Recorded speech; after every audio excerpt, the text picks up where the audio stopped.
Master Your Emotions. A Practical Guide to Overcome Negativity and Better Manage Your Feelings. By Thibaut Meurisse. Introduction.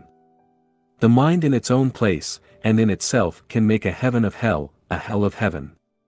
John Milton, poet. We all experience a wild range of emotions throughout our lives. I had to admit, while writing this book, I experienced highs and lows myself. At first, I was filled with excitement and thrilled at the idea of providing people with a guide to help them understand their emotions. I imagined how readers' lives would improve as they learned to control their emotions. My motivation was high and I couldn't help but imagine how great the book would be. Or so I thought. After the initial excitement, the time came to sit down to write the actual book, and that's when the excitement wore off pretty quickly. Ideas that looked great in my mind suddenly felt dull. My writing seemed boring, and I felt as though I had nothing substantive or valuable to contribute. Sitting at my desk and writing became more challenging each day. I started losing confidence. Who was I to write a book about emotions if I couldn't even master my own emotions? How ironic. I considered giving up. There are already plenty of books on the topic, so why add one more? At the same time, I realized this book was a perfect opportunity to work on my own emotional issues. And who doesn't suffer from negative emotions from time to time? We all have highs and lows, don't we?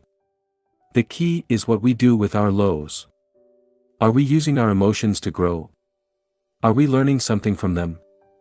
Or are we beating ourselves up over them? So, let's talk about your emotions now. Let me start by asking you this. How do you feel right now? Knowing how you feel is the first step toward taking control of your emotions.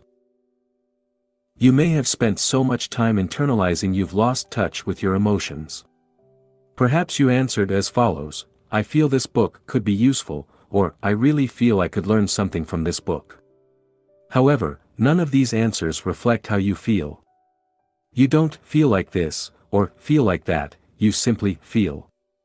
You don't feel like this book could be useful, you think this book could be useful, and that generates an emotion which makes you feel excited about reading it. Feelings manifest as physical sensations in your body, not as an idea in your mind.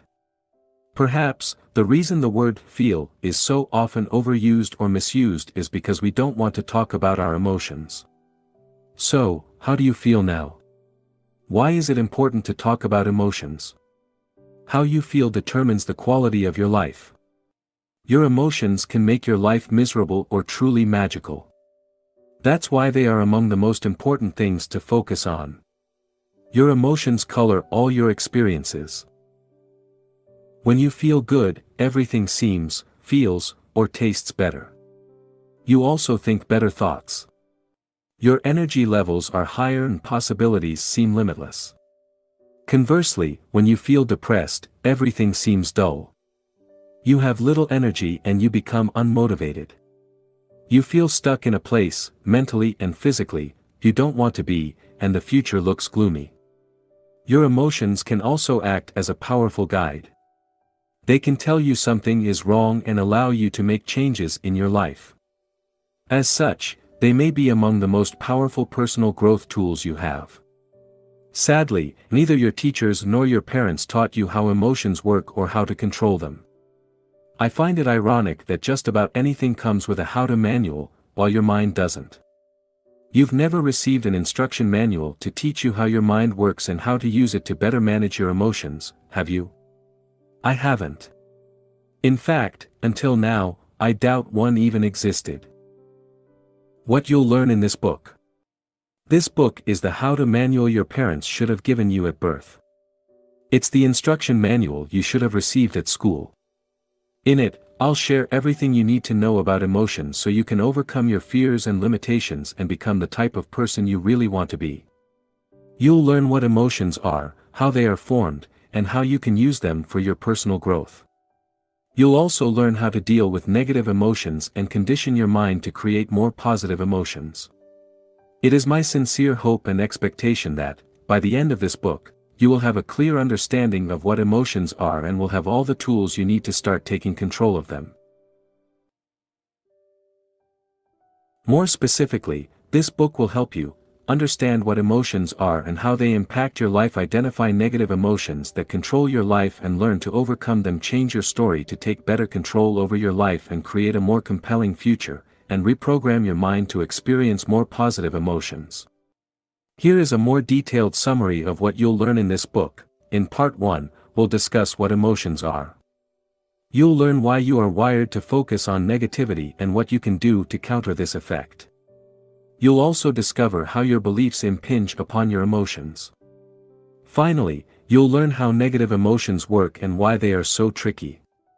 In Part 2, we'll go over the things that directly impact your emotions. You'll understand the roles your body, your thoughts, your words, or your sleep play in your life and how you can use them to change your emotions. In Part 3, you'll learn how emotions are formed. You'll also learn how to condition your mind to experience more positive emotions. And finally, in Part 4, we'll discuss how to use your emotions as a tool for personal growth. You'll learn why you experience emotions such as fear or depression and how they work. You'll then discover how to use them to grow. Let's get started. How to use this book. I encourage you to read all the way through this book at least once. After that, I invite you to revisit the book and focus on the sections you want to explore in more depth. In this book, I include a number of different exercises. Though I don't expect you to go through them all, my hope is you'll pick some and apply them in your life. Remember, the results you'll get out of this book depend on how much time and effort you're willing to put in. If you feel this book could be of any use to your family members or friends, make sure to share it with them. Emotions are complex and I believe it would benefit us all to deepen our understanding of the topic. Part 1. What emotions are. Have you ever wondered what emotions are and what purpose they serve? In this section, we'll discuss how your survival mechanism affects your emotions. Then, we'll explain what the ego is and how it impacts your emotions. Finally, we'll discover the mechanism behind emotions and learn why negative emotions can be so hard to deal with. 1. How your survival mechanism affects your emotions. Why people have a bias towards negativity. Your brain is designed for survival, which explains why you're able to read this book at this very moment. When you think about it, the probability of you being born was extremely low. For this miracle to happen, all the generations before you had to survive long enough to procreate. In their quest for survival and procreation, they must have faced death hundreds or perhaps thousands of times. Fortunately, unlike your ancestors, you're, probably, not facing death every day. In fact, in many parts of the world, life has never been safer. Yet, your survival mechanism hasn't changed much. Your brain still scans your environment looking for potential threats. In many ways, some parts of your brain have become obsolete. While you may not be seconds away from being eaten by a predator, your brain still gives significantly more weight to negative events than to positive ones. Fear of rejection is one example of a bias toward negativity. In the past, being rejected from your tribe would reduce your chances of survival significantly.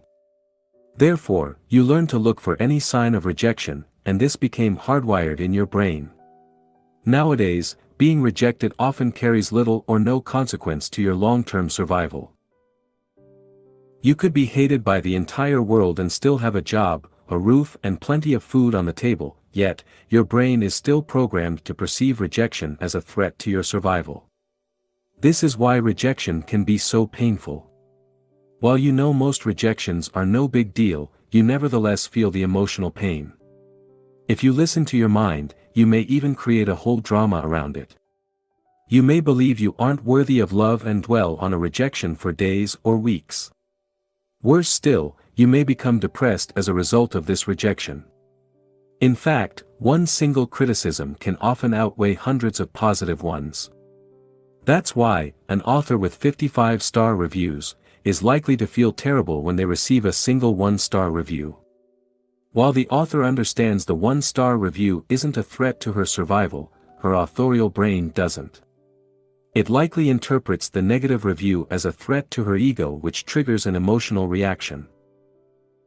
The fear of rejection can also lead you to overdramatize events. If your boss criticized you at work, your brain may see the event as a threat and you now think, what if I'm fired? What if I can't find a job quickly enough and my wife leaves me? What about my kids? What if I can't see them again? While you are fortunate to have such an effective survival mechanism, it is also your responsibility to separate real threats from imaginary ones. If you don't, you'll experience unnecessary pain and worry that will negatively impact the quality of your life. To overcome this bias towards negativity, you must reprogram your mind. One of a human being's greatest powers is our ability to use our thoughts to shape our reality and interpret events in a more empowering way. This book will teach you how to do this. Action Step. Complete the corresponding exercise in the workbook, Section 1. What emotions are? 1. Bias towards negativity. Why your brain's job isn't to make you happy. Your brain's primary job is not to make you happy, but to ensure your survival. Thus, if you want to be happy, you must take control of your emotions rather than hoping you'll be happy because it's your natural state. In the following section, we'll discuss what happiness is and how it works. How dopamine can mess with your happiness. Dopamine is a neurotransmitter which, among other functions, plays a major role in rewarding certain behaviors. When dopamine is released into specific areas of your brain, the pleasure centers, you get a high. This is what happens during exercise, when you gamble, have sex, or eat great food. One of the roles of dopamine is to ensure you look for food so you don't die of starvation, and you search for a mate so you can reproduce. Without dopamine, our species would likely be extinct by now. It's a pretty good thing, right? Well, yes and no. In today's world, this reward system is, in many cases, obsolete. While in the past, dopamine was linked to our survival instinct, the release of dopamine can now be generated artificially.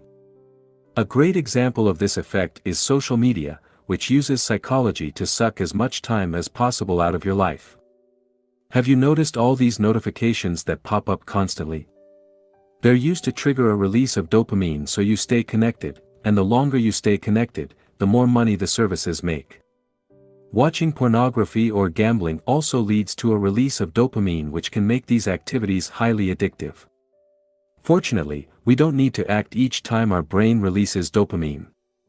For instance, we don't need to constantly check our Facebook news feeds just because it gives us a pleasurable shot of dopamine. Today's society is selling a version of happiness that can make us unhappy. We've become addicted to dopamine largely because of marketers who have found effective ways to exploit our brains. We receive multiple shots of dopamine throughout the day and we love it. But is that the same thing as happiness? Worse than that, dopamine can create real addictions with severe consequences on our health. Research conducted at Tulane University showed that, when given permission to self-stimulate their pleasure center, participants did it an average of 40 times per minute. They chose the stimulation of their pleasure center over food, even refusing to eat when hungry. Korean, Lee Sung-seop is an extreme case of this syndrome. In 2005, Mr. Seop died after playing a video game for 58 hours straight with very little food or water, and no sleep.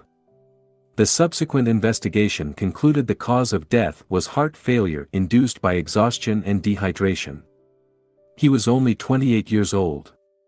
To take control of your emotions, it is essential you understand the role dopamine plays and how it affects your happiness. Are you addicted to your phone? Are you glued to your TV? Or maybe you spend too much time playing video games. Most of us are addicted to something. For some people it's obvious, but for others, it's more subtle. For instance, you could be addicted to thinking. To better control your emotions, it is important to shed the light on your addictions as they can rob you of your happiness. The "one day I will" myth. Do you believe that one day you will achieve your dream and finally be happy? This is unlikely to happen.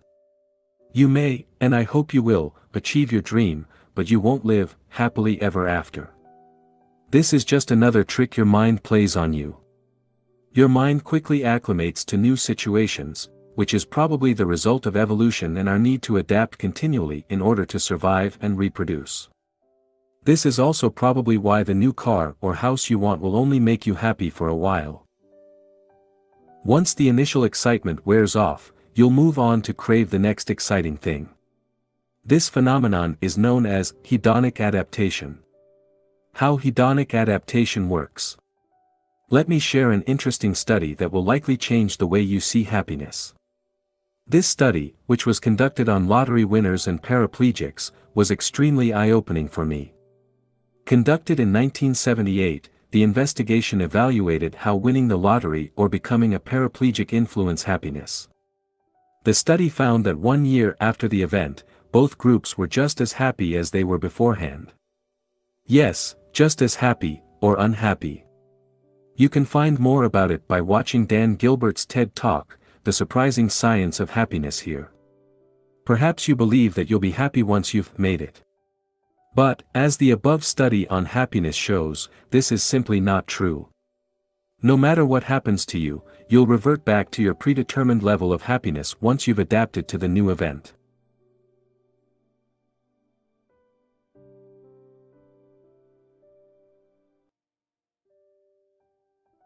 This is how your mind works. Does that mean you can't be happier than you are right now? No. What it means is that, in the long run, external events have very little impact on your level of happiness.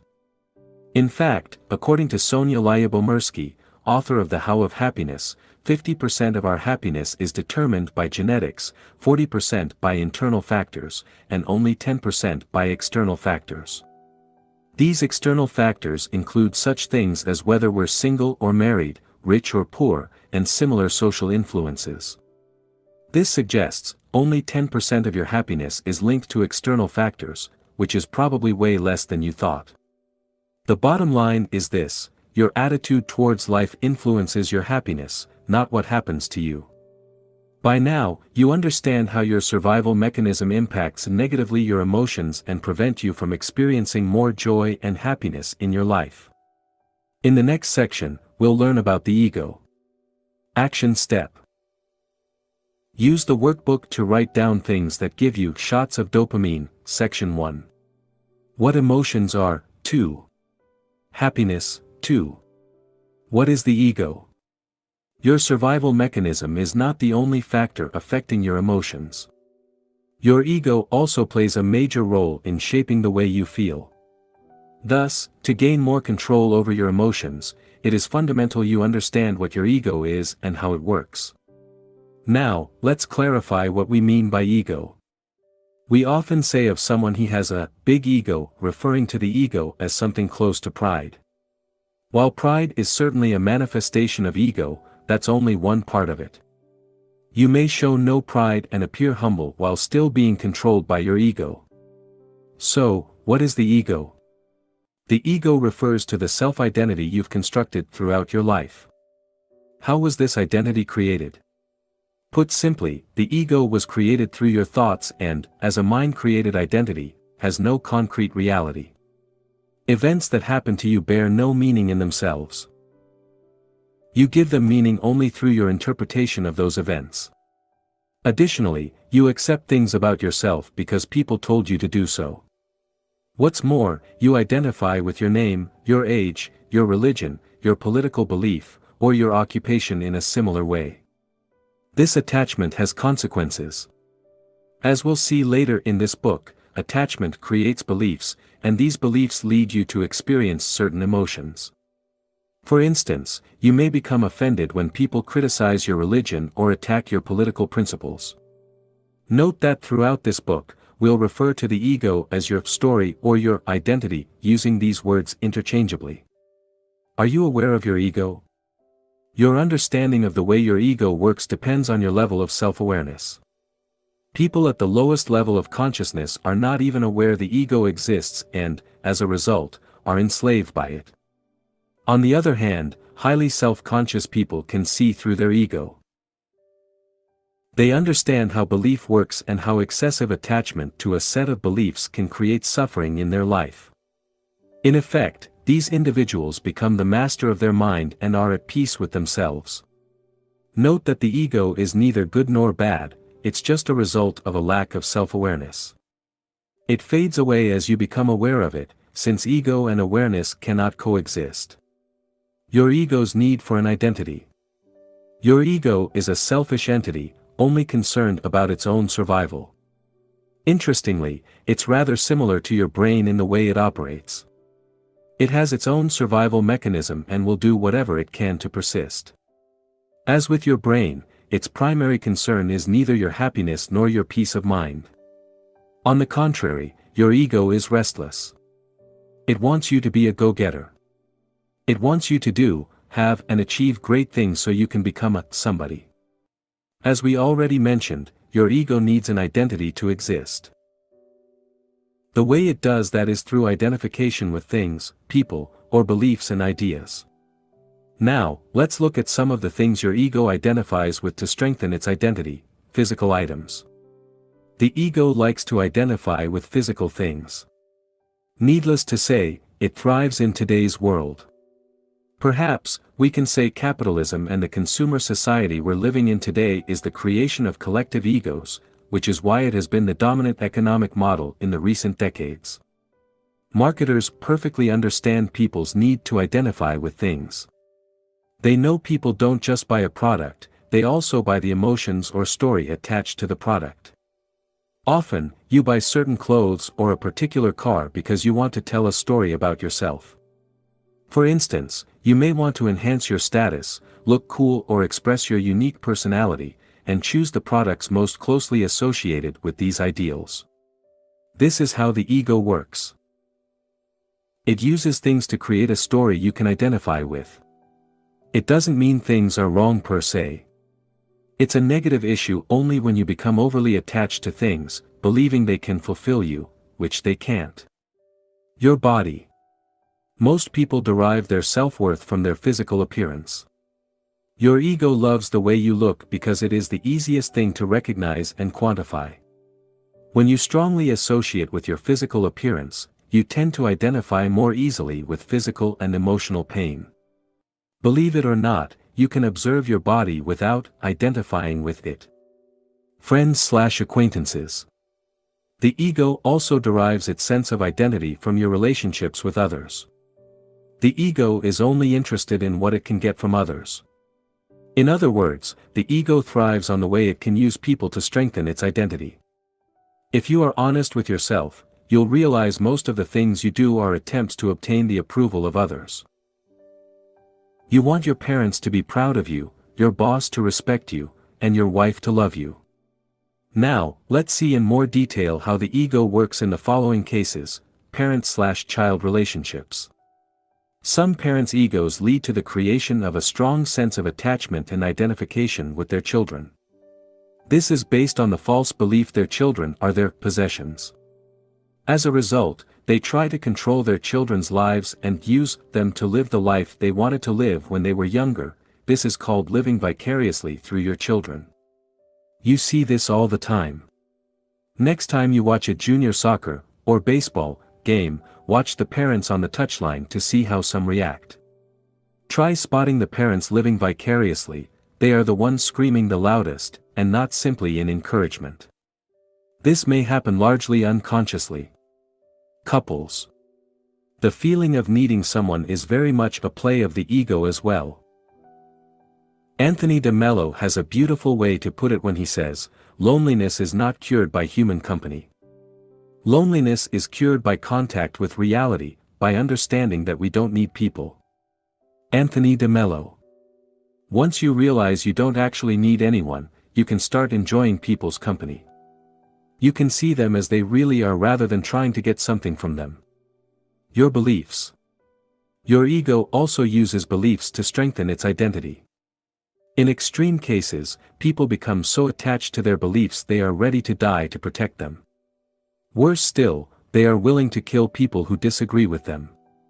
Religion is a perfect illustration of the dangers of excessive attachment to beliefs.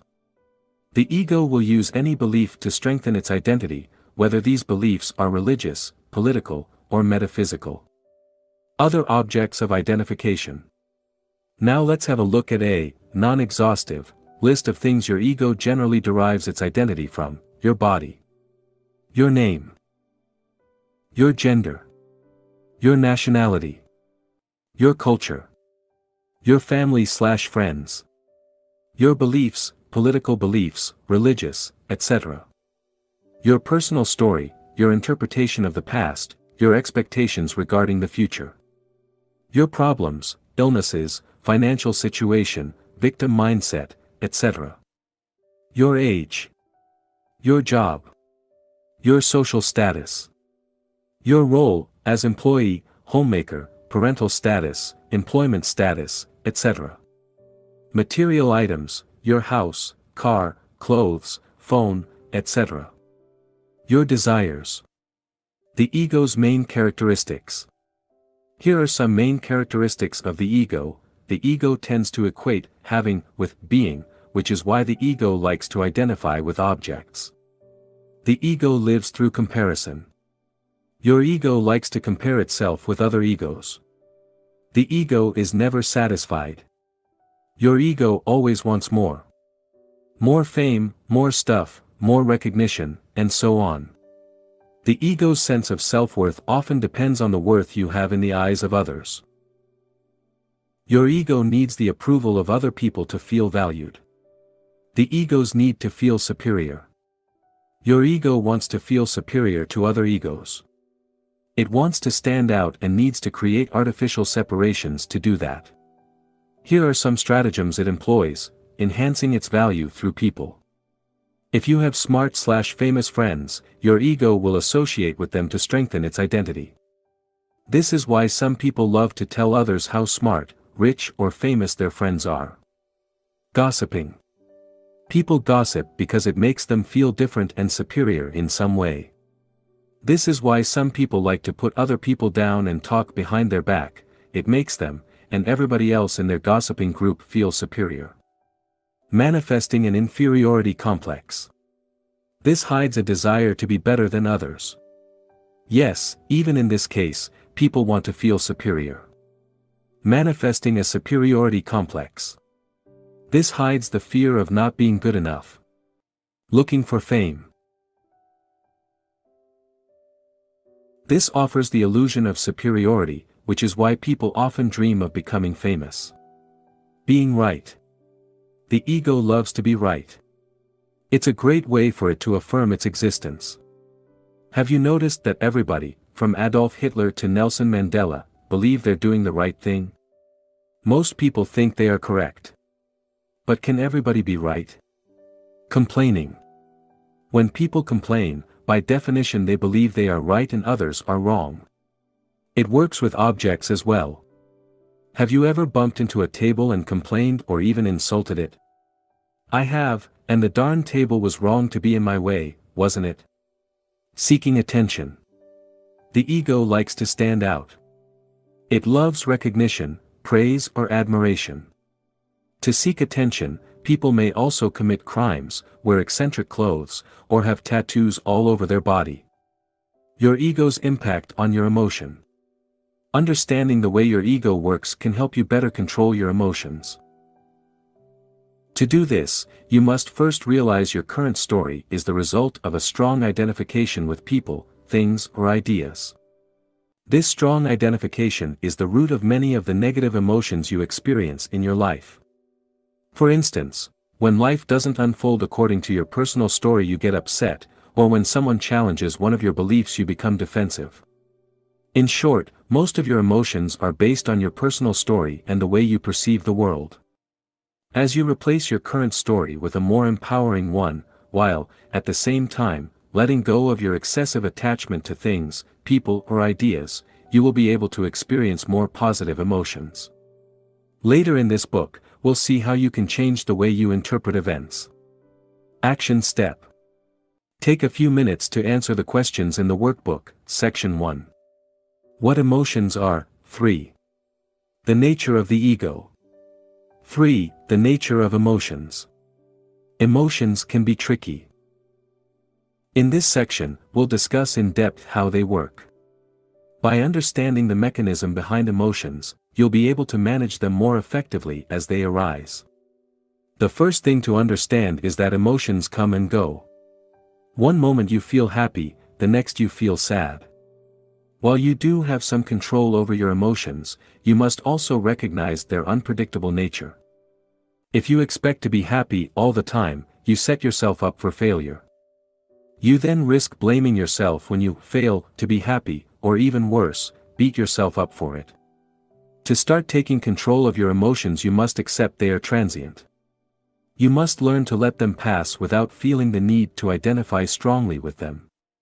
You must allow yourself to feel sad without adding commentaries such as, "I shouldn't be sad," or "What's wrong with me?" Instead, you must allow reality to just be. No matter how mentally tough you are, you'll still experience sadness, grief or depression in your life, hopefully not at the same time, and not continually. At times, you'll feel disappointed, betrayed, insecure, resentful or ashamed. You'll doubt yourself and doubt your ability to be the person you want to be. But that's okay because emotions come, but, more importantly, they go. Your negative emotions are not bad or useless. You may blame yourself for experiencing negative emotions or, perhaps, you see yourself as mentally weak. You may even believe something is wrong with you. However, despite what your inner voice may say, your emotions aren't bad. Emotions are simply emotions. Nothing more. As such, being depressed doesn't make you less of a person than you were 3 weeks ago when you were happy. Feeling sad now doesn't mean you'll never be able to laugh again. Remember this: the way you interpret emotions, as well as the blame game you engage in, creates suffering, not the emotions themselves. In fact, negative emotions can actually be helpful. Sometimes, you need to touch rock bottom before you can reach the top. Even the toughest people on earth become depressed. Elon Musk never imagined he would have a mental breakdown, but he did, and he bounced back. After losing his fiancée, Abraham Lincoln was depressed for months. This tragic event didn't prevent him from becoming President of the United States. Negative emotions often serve a purpose. They may serve as a wake-up call. They may help you learn something positive about yourself. Of course, when you're under their spell, it may be difficult to look at the bright side of things, but in hindsight, you may realize emotions, even sad ones, had their role to play in your ultimate success. The positive role of negative emotions. Your emotions are not here to make your life harder, but to tell you something. Without them, you wouldn't grow. Think of your negative emotions as the emotional equivalent of physical pain. While you hate being in pain, if you didn't have pain, chances are you would be dead by now. Physical pain sends a powerful signal that something is wrong, nudging you to take action of some kind. It could be to consult your doctor, which may lead you to undergo surgery, change your diet, or increase exercise. Without physical pain, you wouldn't do any of these things and your situation would worsen, potentially leading to a premature death. Emotions work the same way. They signal you to do something about your current situation. Perhaps, you need to let go of some people, quit your job, or remove a disempowering story that creates suffering in your life. The fleeting nature of emotions. No matter how depressed you are, how much grief you're experiencing, or how horrible you feel at a given point in time, this shall pass. Look at some of the negative emotions you experienced in the past. Remember the worst times in your life. During these most difficult periods, you were probably so caught up in your emotions you imagined never being able to escape them.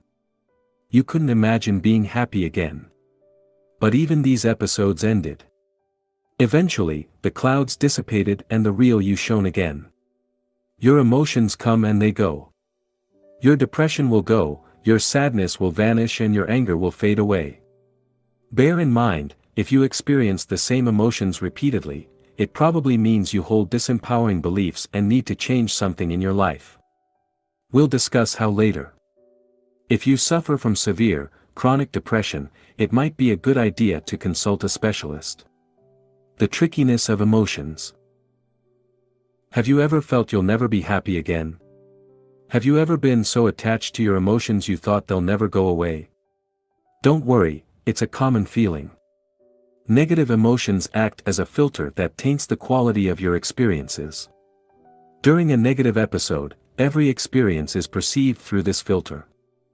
While the world outside may remain the same, you will experience it in a completely different way based on how you feel.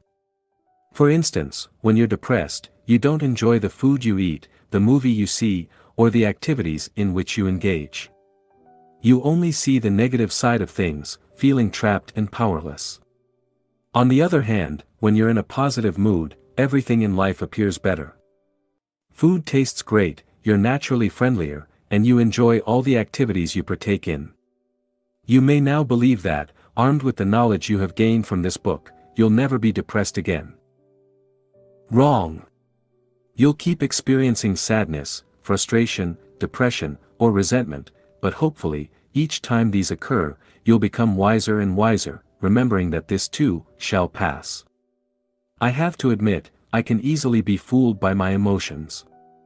While I know I am not my emotions, I still give them too much credit and fail to realize they are just temporary visitors. More importantly, I fail to remember they are not me. Emotions always come and go, but I remain. Once the emotional storm has passed, I generally feel like an idiot for having taken my emotions so seriously. Do you? Interestingly, external factors might not be, and often aren't, the direct cause of a sudden change in your emotional state. You can be in the exact same situation, with the same job, the same amount of money in your bank account, and have the same problems as always, but experience radically different emotional states. In fact, if you look at your past, this is often what happens. You are mildly depressed for a couple of hours or a few days, before bouncing back to your default emotional state. During this period of emotional stress, your environment doesn't change at all. The only thing that changes is your internal dialogue. I encourage you to make a conscious effort to notice whenever such events happen and start seeing through your emotions' trickery. You might want to go one step further and record these events in a journal. By doing so, you will gain a deeper understanding of how emotions work and, as a result, you will be better equipped to manage them. The evil power of emotions. An emotion usually represents an amplified energized thought pattern, and because of its often overpowering energetic charges, it is not easy initially to stay present enough to be able to watch it. It wants to take you over, and it usually succeeds, unless there is enough presence in you.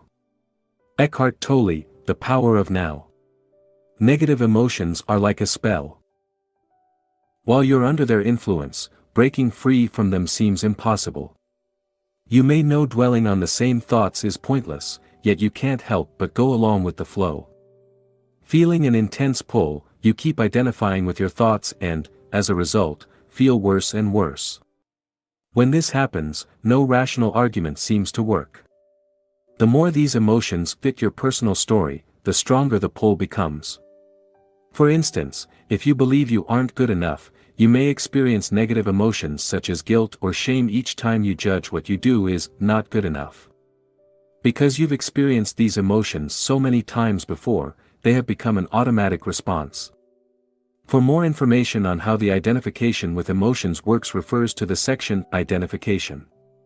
The filtering power of emotions. Your emotional state can drastically affect your outlook on life, leading you to act and behave differently. When you're in a positive state, you have more energy available. This gives you more confidence in everything you do. An openness to consider new actions that could improve your life. The ability to leave or break out of your comfort zone, more emotional room to persevere during tough times, better ideas and enhanced creativity, and easy access to positive emotions within the same emotional range. When you're in a negative state of mind, you have less energy available, giving you a lack of confidence that affects everything you do, a lack of motivation that reduces the scope of actions you're willing to take. A reluctance to take on new challenges and leave your comfort zone. A reduced ability to persevere in face of setbacks, and a propensity to attract negative thoughts within the same emotional range. Let's have a look at a real example. Real-life example. Let me share with you a real example from my own life. Both cases happened under the same external conditions. The only difference was my emotional state at the time. Case 1, feeling excited about my online business, more confidence in everything I do, I feel as though my ideas are good. I'm excited to work on my books and eager to write articles. I am open to sharing my work and promoting it.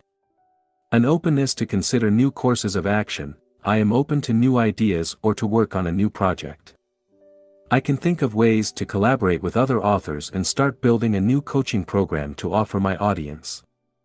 The ability to get out of my comfort zone, it becomes easier for me to push myself beyond my comfort zone. I may contact people I don't know, or run Facebook Lives for instance. More emotional room to persevere, I stick to my projects even when I lack motivation. Better ideas and enhanced creativity, I am open to new ideas. I might come up with new ideas for books, articles or other creative projects. Easy access to more positive emotions, I attract more positive emotions. At the same time, my mind rejects negative thoughts more easily, by refusing to identify with them.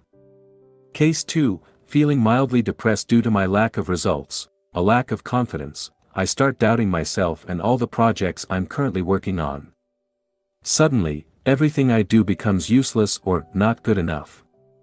Thoughts like, what's the point, I'm not going to make it, or I'm stupid, cross my mind. Needless to say, promoting myself becomes a major challenge. A lack of motivation, I don't feel like doing anything. I'm attacked by, and am unable to escape, negative thoughts. I have the same negative thoughts again and again, which repeat like a broken record. They seem so real and taint all my experiences. A difficulty to take on new challenges, I have little energy left over to leave my comfort and undertake challenging projects. A reduced ability to persevere, I have difficulty finishing tasks and I procrastinate over tasks I should be working on. A propensity to attract negative thoughts, I attract more and more negative thoughts. Although these thoughts may have been crossing my mind before, now they stick fast. By identifying with these thoughts, I generate more negative emotions. Both cases happened only a few days apart. The external environment was the exact same, but my emotional state was radically different and led me to take different actions. The magnetic power of emotions. Your emotions act like magnets.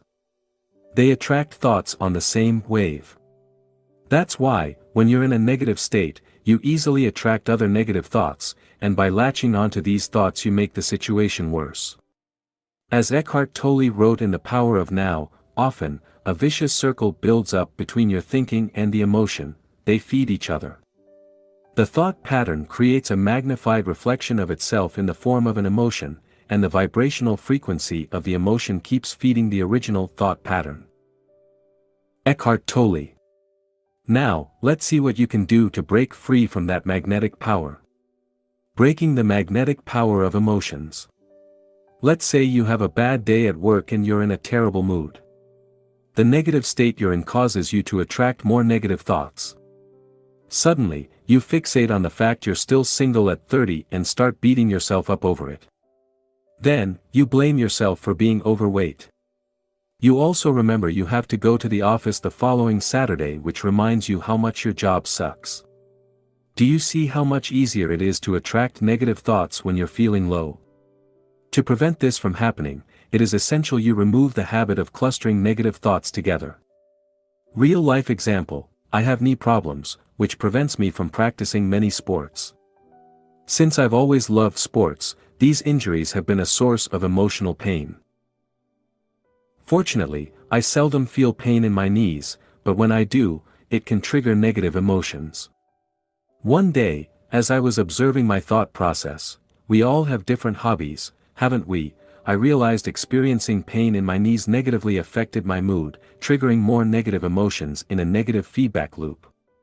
The pain would cause me to focus on all the things that were going wrong, from my work to my personal life. As a result, I would experience negative emotions for hours, or even days. The point I'm making is, no matter how great your life is, if you spend most of your time focusing on your problems, you'll become depressed. Thus, to reduce negative emotions, you must learn to compartmentalize your issues. Don't let your mind overdramatize things by clustering unrelated issues. It will only make you feel worse. Instead, remember that negative emotions exist only in your mind. Taken separately, most of your issues aren't such a big deal, and there is no rule that says you have to solve them all at once. Start noticing how you feel.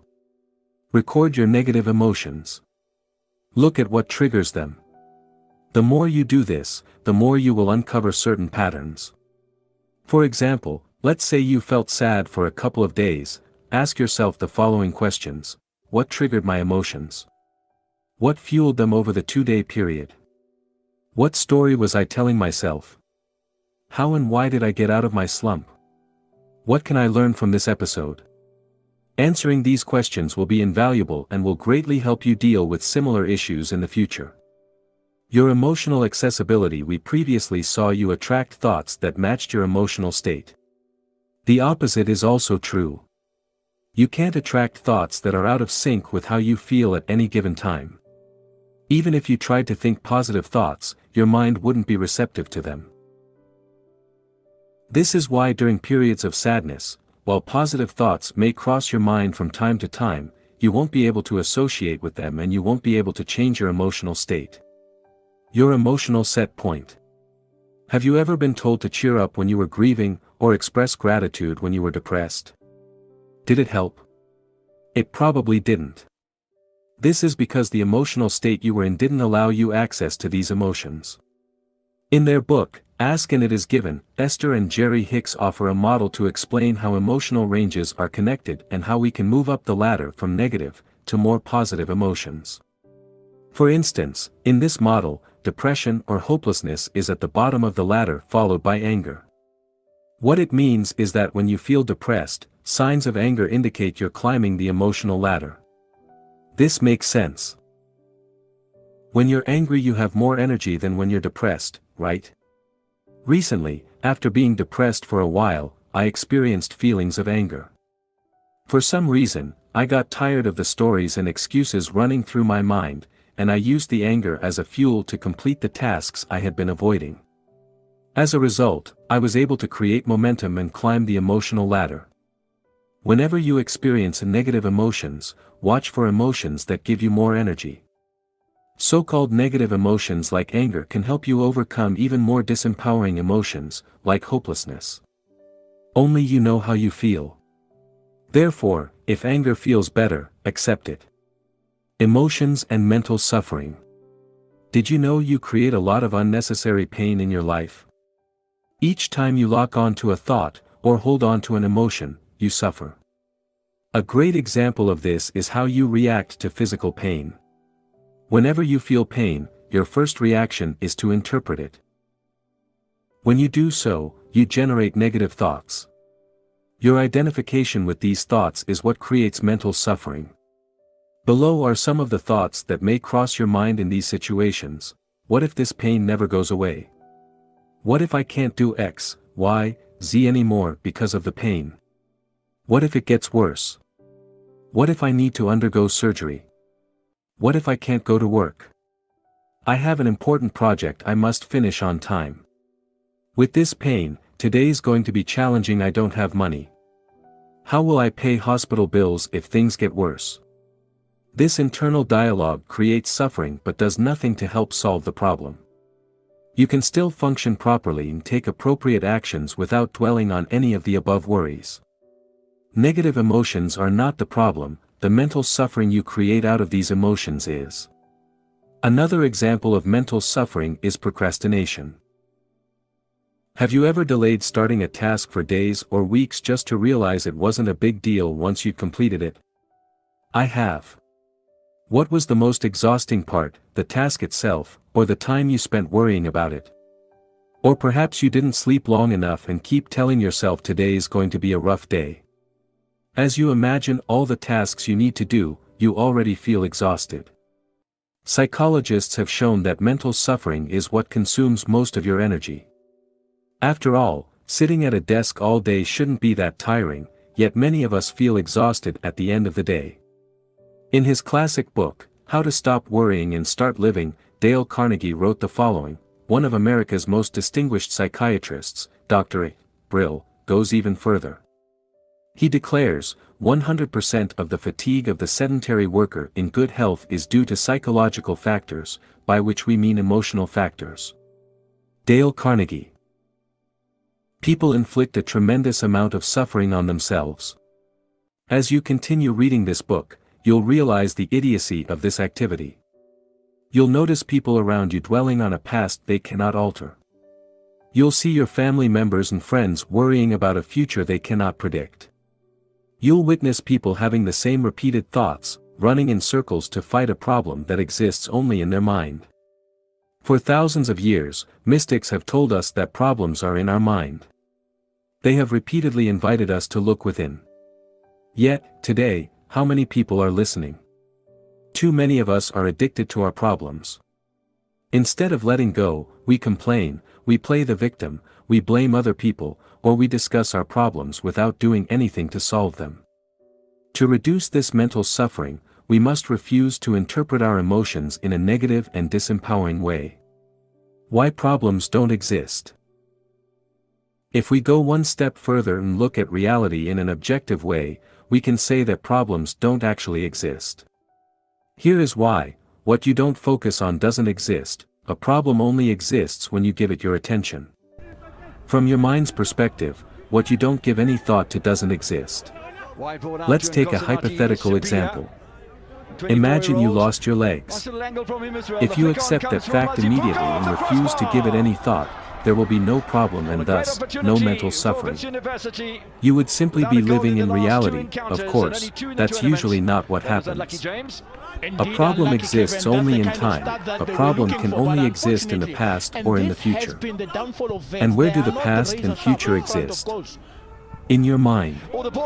To acknowledge a problem, you must use your thoughts, and thoughts exist in time, not in the present moment. A problem needs to be labeled as a problem to actually exist. A problem exists only when you interpret a situation as being a problem. Otherwise, there is no problem. This concept may be hard to grasp at first, but it's a key theory. In the next section, we'll look at the different components affecting your emotions. Action step. Explore the nature of emotions using the workbook, Section 1. What emotions are, 4. The nature of emotions. Part 2. What impacts your emotions? Your mind operates on the famous computing principle of GIGO, garbage in, garbage out. If you do ill, speak ill, and think ill, the residue is going to leave you sick. If you do well, speak well, and think well, the outcome is going to be well. OSAMT. Emotions are complex, and a variety of factors influence how you feel. In this section, we'll cover some of the elements affecting what drives your emotions. The good news is, you have some control over them. If we exclude spontaneous emotional reactions resulting from your survival mechanism, most of your emotions are self-created. They result from the way you interpret thoughts or events. However, these aren't the only elements that affect your emotional state. Your body, your voice, the food you eat, or how much you sleep, also play a role in determining the quality of your emotions and therefore the quality of your life. Let's see how each of these elements impact your emotions. 4. The impact of sleep on your mood.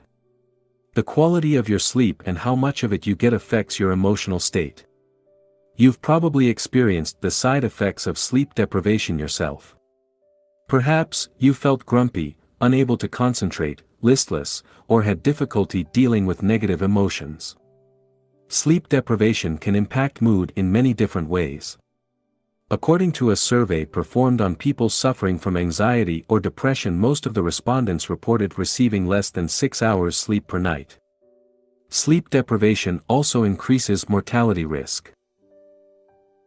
A 2016 study conducted by researchers at non-profit organization, RAND Europe, estimated that people sleeping less than 6 hours a night had a 13% increased mortality risk than people sleeping between 7 and 9 hours.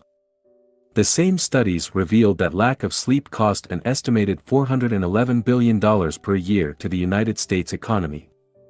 Interestingly, sleep deprivation also seems to reduce an individual's ability to enjoy positive experiences. One study shows that, while people who had enough sleep did experience a positive effect from such experiences, no such effect was generated in people who were sleep deprived. How to improve the quality of your sleep? There are many ways to improve the quality of your sleep. Let's go over some of them. Make sure your bedroom is pitch black. Many studies have shown that the darker the bedroom is, the better we tend to sleep. If your room isn't pitch black, what can you do to make it darker? Maybe you can buy a sleep mask, or curtains that do a better job at blocking daylight. Avoid using electronic devices.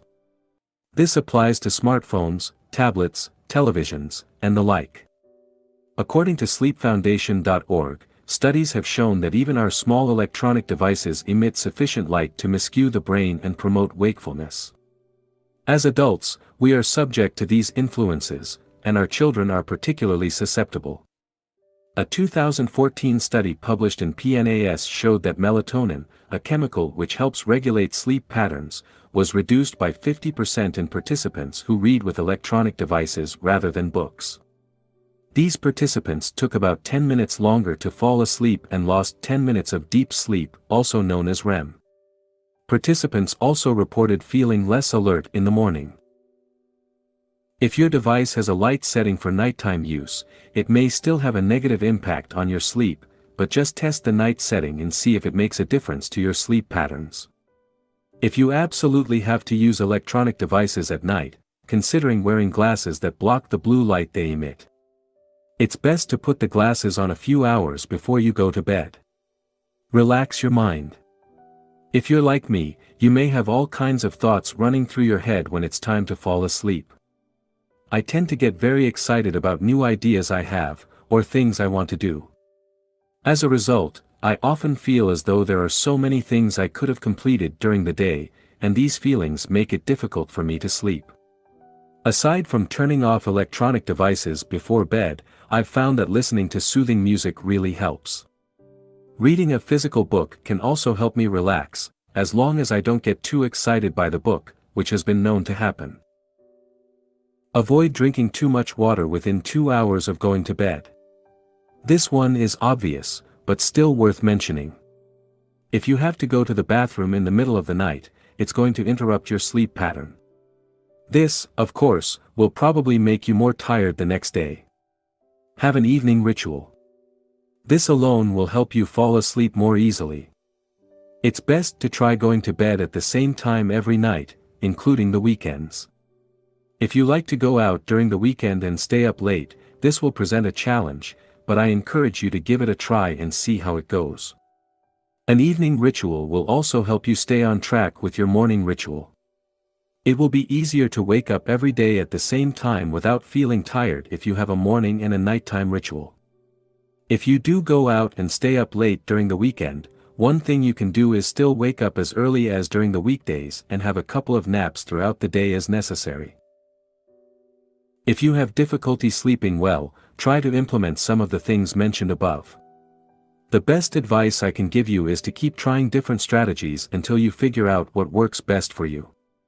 5. Using your body to influence your emotions. Our bodies change our minds change our behavior, and our behavior changes our outcomes. Amy Cuddy. Social psychologist. Body language and body posture.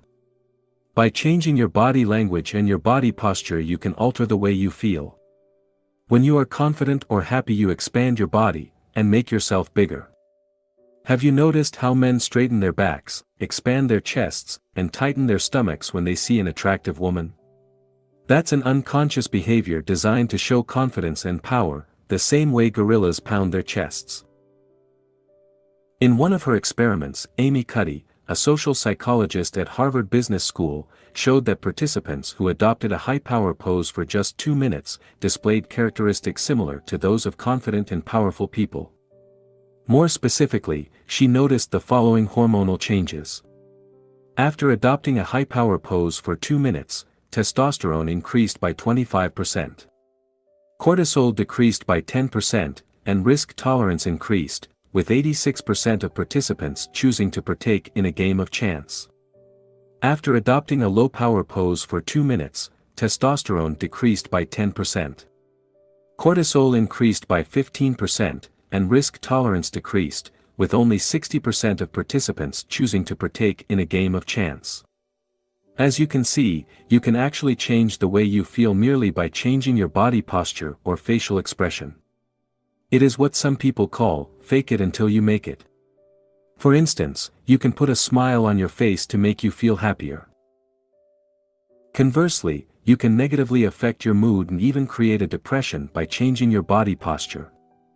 David K. Reynolds, in his book Constructive Living, explained how he changed his identity for his alter ego, David Kent, and created a depressed, suicidal patient. The goal was to be accepted as an anonymous patient into various psychiatric facilities to assess them from the inside.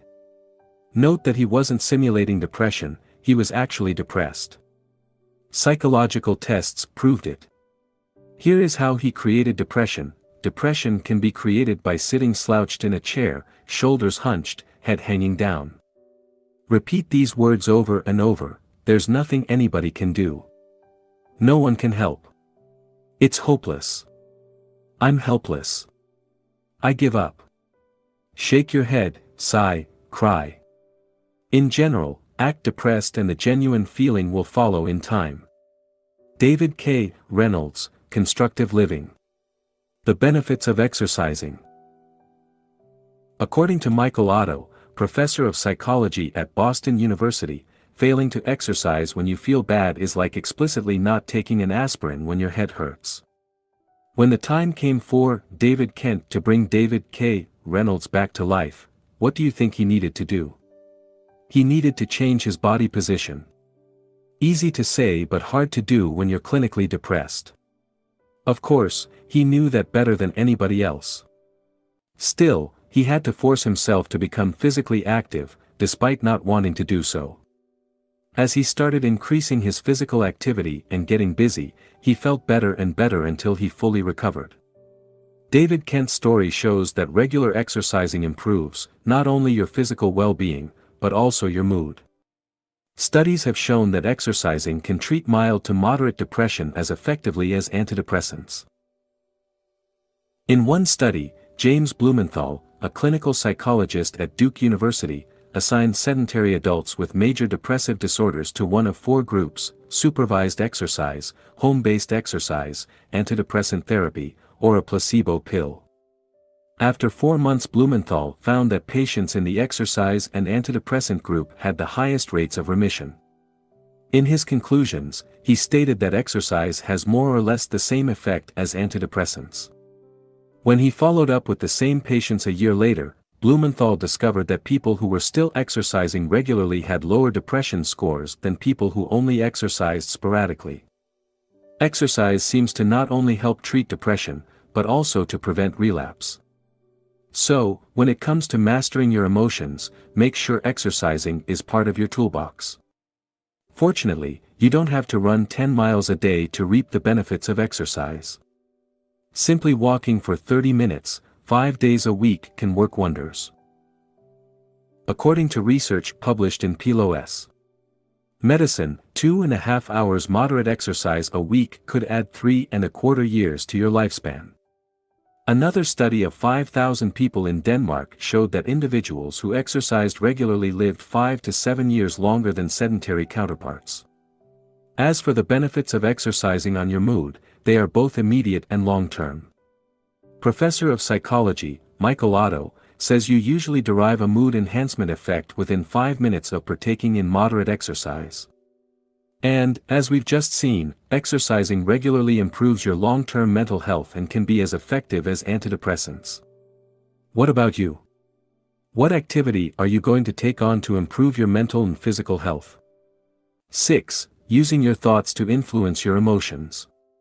You become what you think about all day long. RLPH Waldo Emerson, essayist and poet. Your thoughts define who you are and create your reality. That's why you should channel your thoughts towards what you want, not what you don't want. As the success expert Brian Tracy says, the key to success is to focus our conscious mind on things we desire, not things we fear. The benefits of meditation. In Buddhism, the mind is often referred to as the monkey mind, because Buddhists believe human thoughts are similar to a monkey relentlessly swinging through trees. They are all over the place and never seem to stop. Meditation helps tame the monkey and cure it of restlessness. As you meditate, you become aware of the incessant flow of thoughts popping into your mind. With practice, you learn to distance yourself from thoughts, reducing their power and their impact. As a result, you'll experience less negative emotions and feel more at peace. The benefits of visualization. Did you know your subconscious can't clearly distinguish real experiences from fake ones? This means you can trick your mind by simulating desired experiences through visualization. The more details you visualize, the more your brain will interpret the experience as real. By using visualization to elicit positive feelings such as gratitude, excitement, or joy, you can condition your mind to experience more positive emotions, as we'll see in more depth in the section, Conditioning Your Mind. 7. Using your words to influence your emotions. Your words have more impact on your thoughts and behaviors than you might realize. Because your thoughts, words, and behaviors are all interconnected, they influence each other. For instance, when you lack confidence, you use certain words such as, I'll try, I hope, or I wish.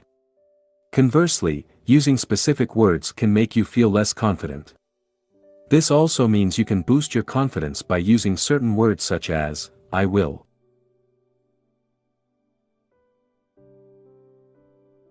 For instance, saying, I will change career, or I will complete this project by the end of this month, will make you feel more confident than saying, I hope I can change career, or I'll try to complete this project by the end of this month. To enhance your confidence, replace words that show self-doubt with words that display confidence as shown below.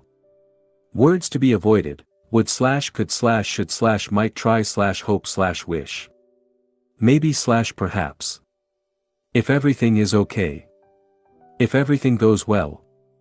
Words to be used instead, I will. Absolutely. Definitely. Of course. Sure. Certainly. Obviously. Without any doubt. No problem. The power of positive affirmations. Positive affirmations are sentences you repeat to yourself on a regular basis until your subconscious mind accepts them as true. Over time they help you condition your mind to experience positive emotions such as confidence or gratitude. For more information on how to condition your mind, refer to the section, Conditioning Your Mind. How to use positive affirmation. Use the present tense and not the future tense, I am, not, I will. Avoid negative forms like, I am not shy. Instead, use, I am confident. Repeat the sentence again and again for 5 minutes. Do it every single day without exception for a month, and preferably longer. Use visualization at the same time and involve your emotions. Some examples of powerful affirmations: I love being confident. I am independent of the good or bad opinions of others. I am beneath no one and no one is beneath me. I love you. Add your name and say it while looking into your eyes in the mirror, e.g., I love you, Thibaut. Awkward, isn't it? Thank you. Exercise. Use positive affirmation for 5 minutes daily. Notice words that show a lack of commitment, confidence, or assertiveness. Go over your emails before you send them and remove phrases such as, I'll try, I should, I hope, etc. Replace them with, I will, or something equally assertive. For the next 3 weeks, challenge yourself to avoid using words showing a lack of confidence. Additional tip, the world-famous life coach, Tony Robbins, has been using what he calls incantation for decades before meeting a client or holding a seminar. He uses both his body and certain phrases to put himself in the right state and to reach a level of absolute certainty. As you perform your own affirmations, try engaging your body as well. Remember, your words and your body affect your emotions. 8. How your breathing affects your emotions. You can stay without food or sleep for days, but you cannot survive past a few minutes without oxygen. While breathing should happen naturally, the truth is that many people don't know how to breathe properly. As a result, they don't generate as much energy as they could. These individuals tire more easily than others, which affects their mood and make them more prone to experience negative emotions. Proper breathing benefits you in different ways. Slowing your breathing helps reduce anxiety. In breath walk, breathing your way to a revitalized body, mind and spirit, Guru Charan Singh Khalsa and Yogi Bhajan mentioned the following benefits from slow breathing: 8 breathing cycles per minute, relief from stress and increased awareness.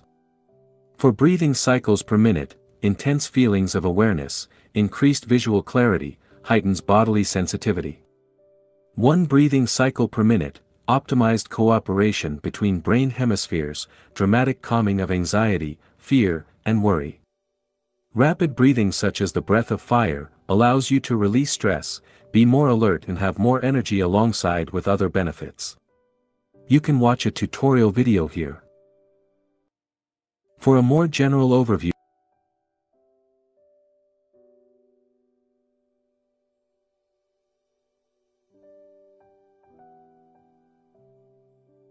on how to breathe properly, I invite you to watch the video here.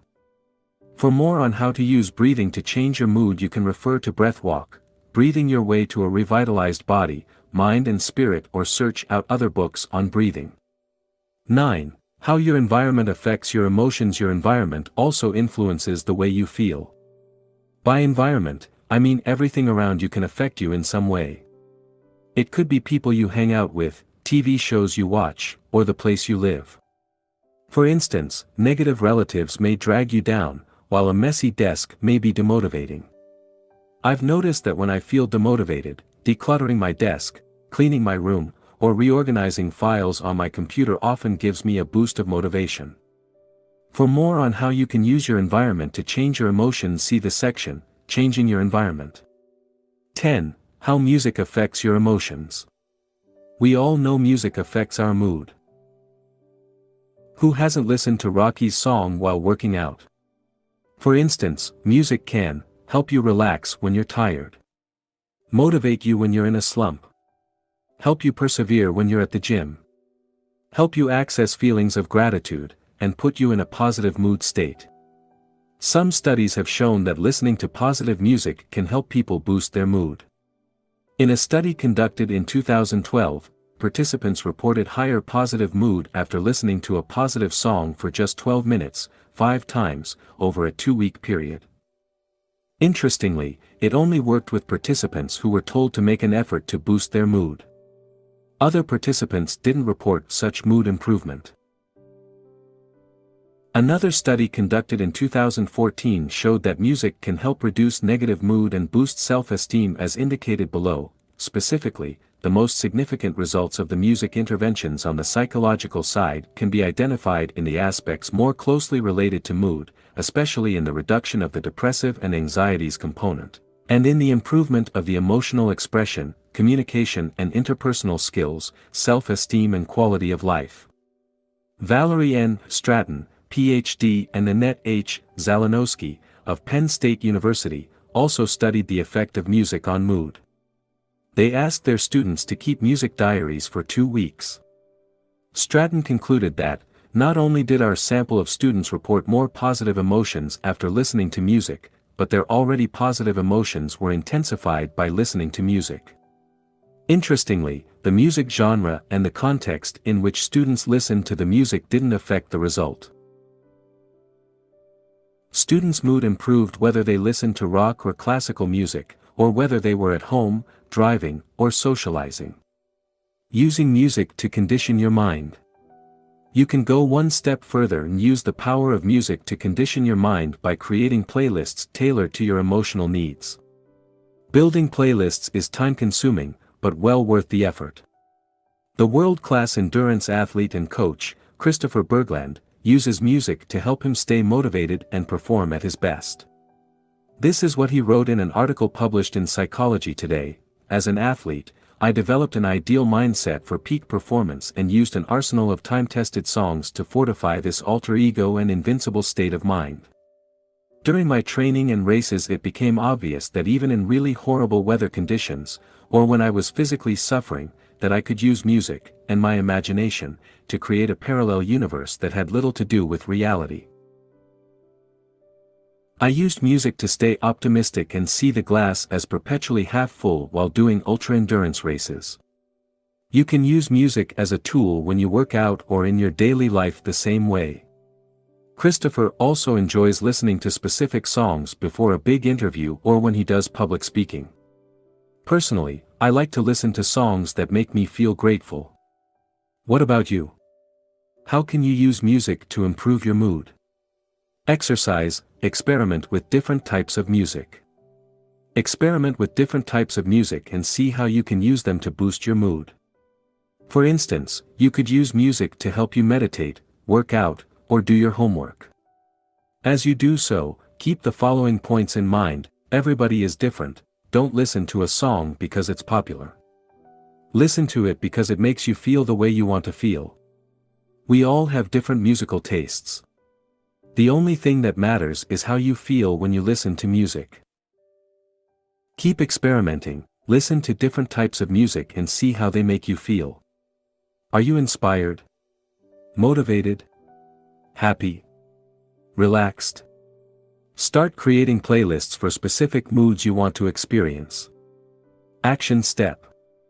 Use the workbook to design new strategies to better take control of your emotions. Section 2. What impact your emotions? Part 3. How to change your emotions. The mind always seeks to deny the now and to escape from it. In other words, the more you are identified with your mind, the more you suffer. Or you may put it like this: the more you are able to honor and accept the now, the more you are free of pain, of suffering, and free of the egoic mind. Eckhart Tolle, The Power or Now. In this section, we'll explore how you can deal with negative emotions and condition your mind to experience more positive ones. First, we'll discuss how emotions are formed. Then, we'll discuss the benefit of positive thinking and how to use it to condition your mind. After that, we'll see why positive thinking isn't enough and what else you can do to deal with negative emotions. More specifically, you'll learn how to let go of your emotions. How to change your story and create a more empowering one. How to condition your mind. How to use your behaviors to change your emotions, and how to modify your environment to reduce negative emotions. Finally, I'll share with you a list of short-term and long-term strategies you can use to better deal with negative emotions. Let's get started. 11. How emotions are formed. When a thought emerges on the canvas of your mind, if you don't drop it, its pursuit will either take the form of a desire or an emotion, positive or negative. O.M. Swami, A Million Thoughts. Few people know how emotions are formed.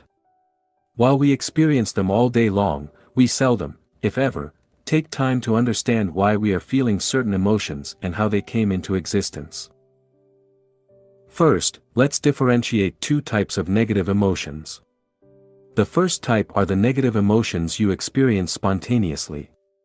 These are the emotions that keep you alive, such as the fear our ancestors felt when they encountered a saber-toothed tiger. The second type of negative emotions are the ones you create in your mind by identifying with your thoughts. These emotions aren't necessarily triggered by external events, although they may be. These emotions tend to last longer than the first type. Here is how they work. A random thought arises. You identify with that thought.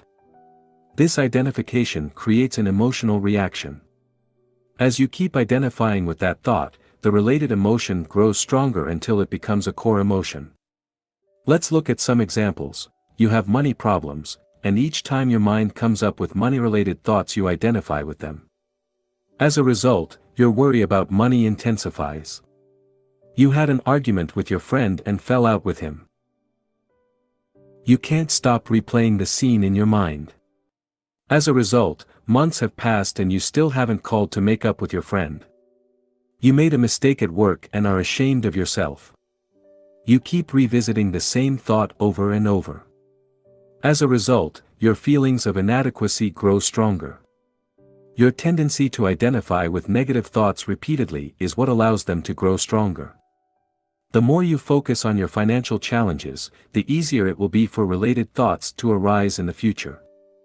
The more you replay the argument with your friend in your head, the stronger the feelings of resentment will grow.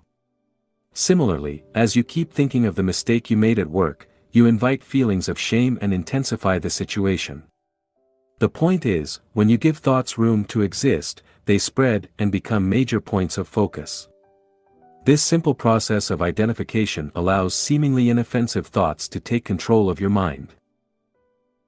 This identification with your thoughts, and more importantly, how you choose to interpret them, creates suffering in your life. Now, let's see in more detail how your emotions are formed.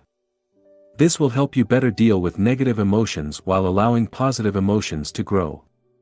Here is a formula to explain how emotions form. Interpretation plus identification plus repetition equals strong emotion. Interpretation is when you interpret an event or a thought based on your personal story. Identification is when you identify with a specific thought as it arises. Repetition is having the same thoughts over and over. Strong emotion is when you experience an emotion so many times it has become part of your identity. You then experience that emotion whenever a related thought or event triggers it.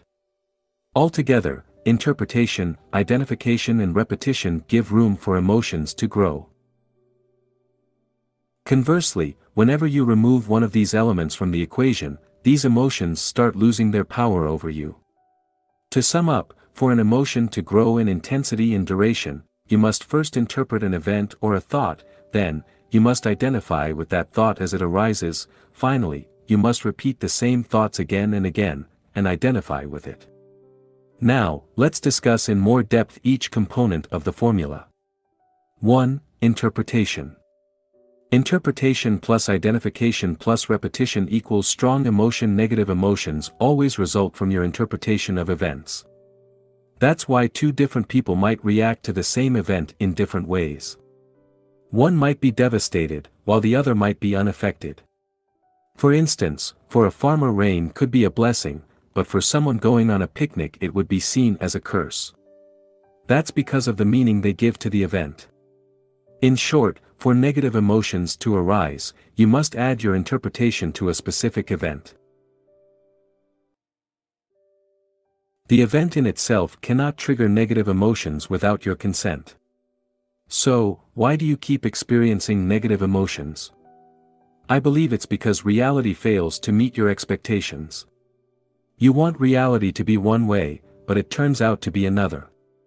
You go on a picnic and want the weather to be good, but it rains. You want a promotion at work, but you don't get it. You want to make money with your side business, but it's not working. Your interpretation of reality creates suffering in your life. Reality in itself can never be upsetting. This is worth repeating. We'll discuss in depth how you can change your interpretation in the next section entitled, Changing Your Story. 2. Identification. Interpretation plus identification plus repetition equals strong emotion. Now, let's focus on the second part of the formula, identification. For an emotion to survive long-term, there must be a process of identification. Emotions cannot persist unless you give them your attention. The more you focus on your emotions, and identify with them, the more powerful they become. People often feel the urge to identify with their emotions and find themselves unable to disengage from them. They fail to realize one of the most important truths in this world: you are not your emotions. Your emotions will come and they will go. So, when you catch yourself saying, "I'm sad," remember you are incorrect. Nobody has ever been sad, because your emotions are not who you are. They can appear to be you, but they will soon disappear, like clouds in the sky. Think of yourself as the sun, and the sun is always there whether or not you perceive it, whether or not it's hidden by the cloud. You are not your emotions. You are not sad, you merely experience feelings that you may call sadness at a given point in time. This is an important point. I hope you can see the difference. Another way to see your emotions is as the clothes you wear. What emotional clothes are you wearing right now? Are they clothes of excitement? Depression? Sadness? Bear in mind, tomorrow, or a week from now, you will likely be wearing different clothes. How long you wear your clothes, your emotions, depends on how much you love them, i.e., how much you're attached to your emotions. An emotion in itself is powerless. What gives it power is your conscious or unconscious identification with it. That's why an emotion given no attention will eventually fade away. Try the following exercise: whenever you're angry, get busy with any activity requiring your full attention. You'll see your anger quickly dissipate. Conversely, keep dwelling on the feelings of anger, and you'll see it grow until it becomes one of your major emotional states. 3. Repetition. Interpretation plus identification plus repetition equals strong emotion. We've seen that the way you interpret an event or a thought determines how you feel. We also know that, as you identify with your thoughts or feelings, they become emotions.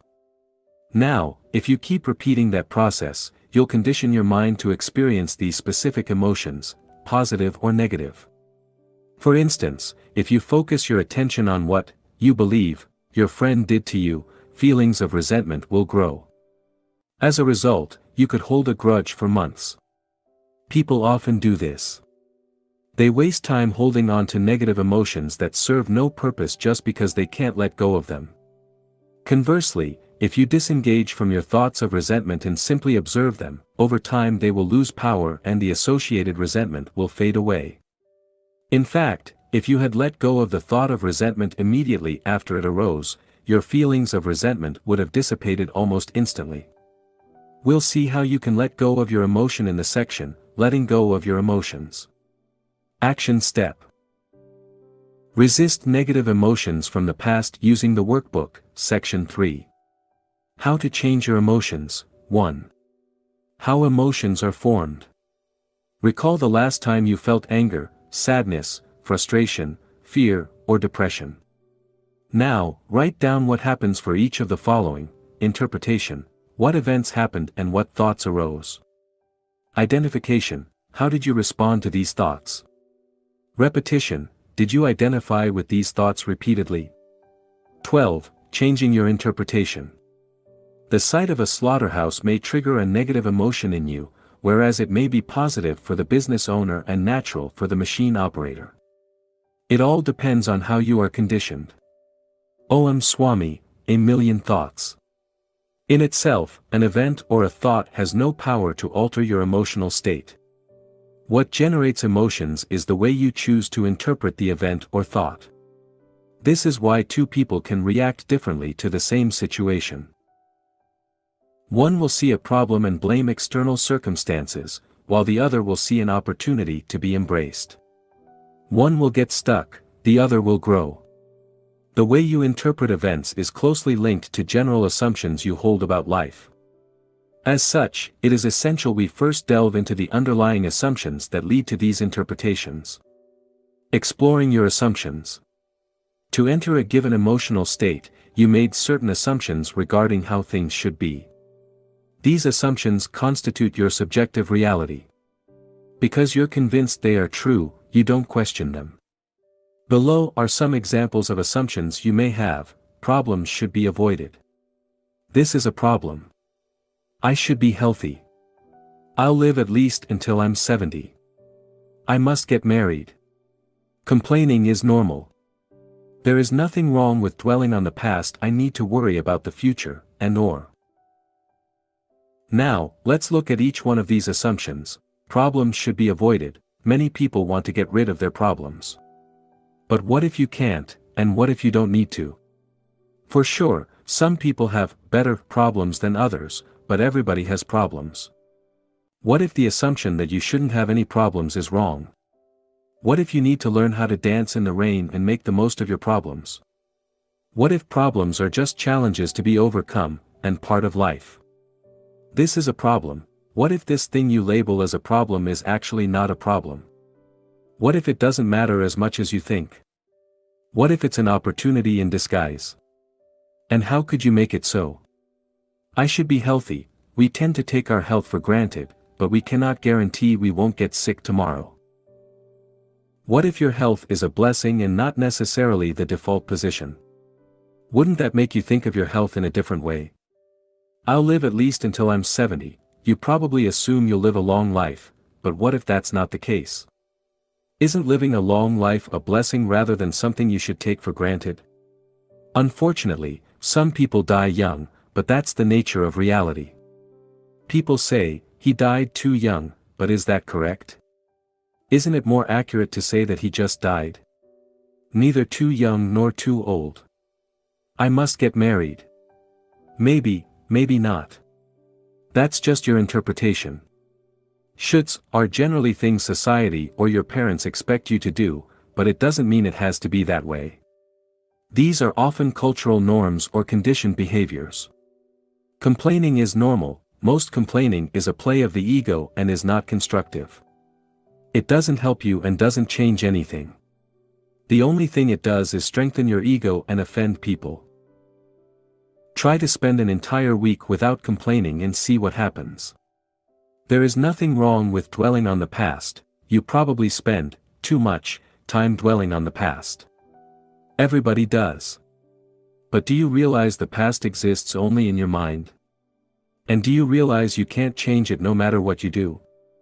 Learning from your past is useful, dwelling on it isn't. I need to worry about the future. Worrying about the future is unavoidable to a certain extent, but it doesn't help. Instead, you should do the best you can in the present to avoid future problems. You don't need to have the perfect life to be happy. Happiness is a choice you need to make every day.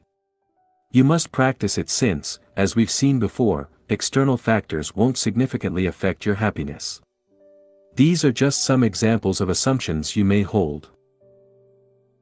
My intention here is to show you that your interpretations, and the emotions generated from them, are largely the result of the assumptions you hold about the world. Thus, to experience more positive emotions, it is important you spend time revising your assumptions. Analyzing your interpretations.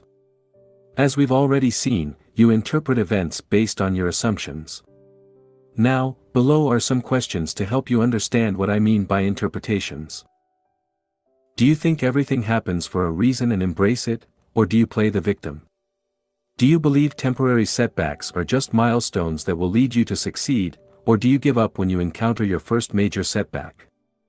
Do you try to change things that cannot be changed, or do you accept them? Do you believe you're here for a reason, or do you wander through life without any clear purpose? Do you believe problems are bad and should be avoided, or do you believe they are a necessary part of life? Remember, what differentiates people who live a happy life from people who are miserable is often how they choose to interpret their lives. Action step.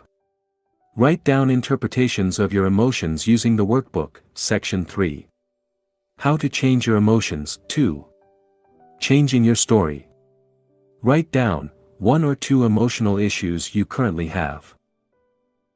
Ask yourself, if I could get rid of some emotions, losing which ones would have the most positive impact on my life? Your interpretation of these issues. Ask yourself, what would I need to believe for my story to be true? New empowering interpretations that will help you deal with these issues. Ask yourself, what do I need to believe to avoid experiencing these negative emotions? 13. Letting go of your emotions. Emotions are just emotions. They are not you, they are not facts, and you can let them go. Hale Dworkin, the Sedona Method. As we've seen, interpretation, identification and repetition can lead to the creation of strong emotions. In this section, we'll see what you can do to start letting go of emotions that aren't helping you achieve the life you want. Emotions are energy in motion, but what happens when you prevent the energy from moving? It accumulates. When you repress your emotions, you interrupt the natural flow of energy. Sadly, nobody taught you how to deal with your emotions or even that both, positive and negative emotions, are a natural phenomenon. Instead, they told you that your negative emotions should be repressed because they are bad. As a result, you may have been repressing your emotions for years. By doing so, you let them sink deeper into your subconscious, allowing them to become part of your identity. They have often become patterns you may be unaware of. For instance, perhaps, you feel you aren't good enough. Or maybe you experience guilt on a regular basis.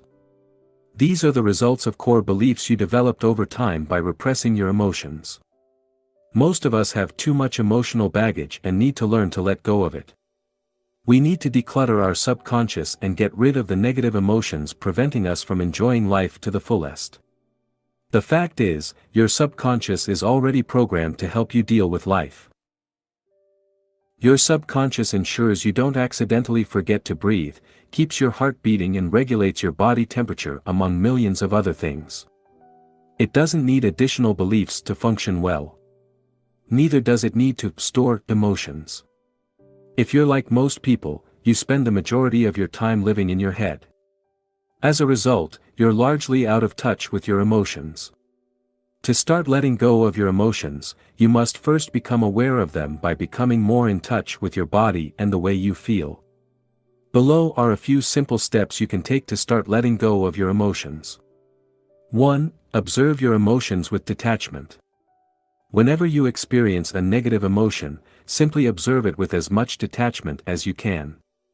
That means getting in touch with your body. Realize that each thought or image crossing your mind isn't the emotion itself, it's only your interpretation of it. Practice feeling how it feels. Try to locate the emotion. Think of the way you would describe the emotion to someone else. Remember, don't engage in a story revolving around that emotion, and believe in whatever images or thoughts that arise when you experience that emotion.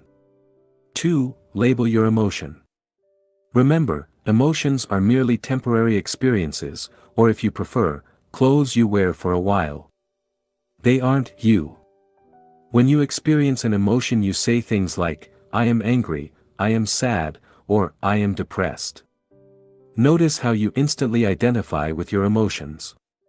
However, this is factually incorrect. The emotions you experience have nothing to do with who you really are. If you were your depression, you'll be depressed all day long every single second of your existence. Fortunately, that's not the case.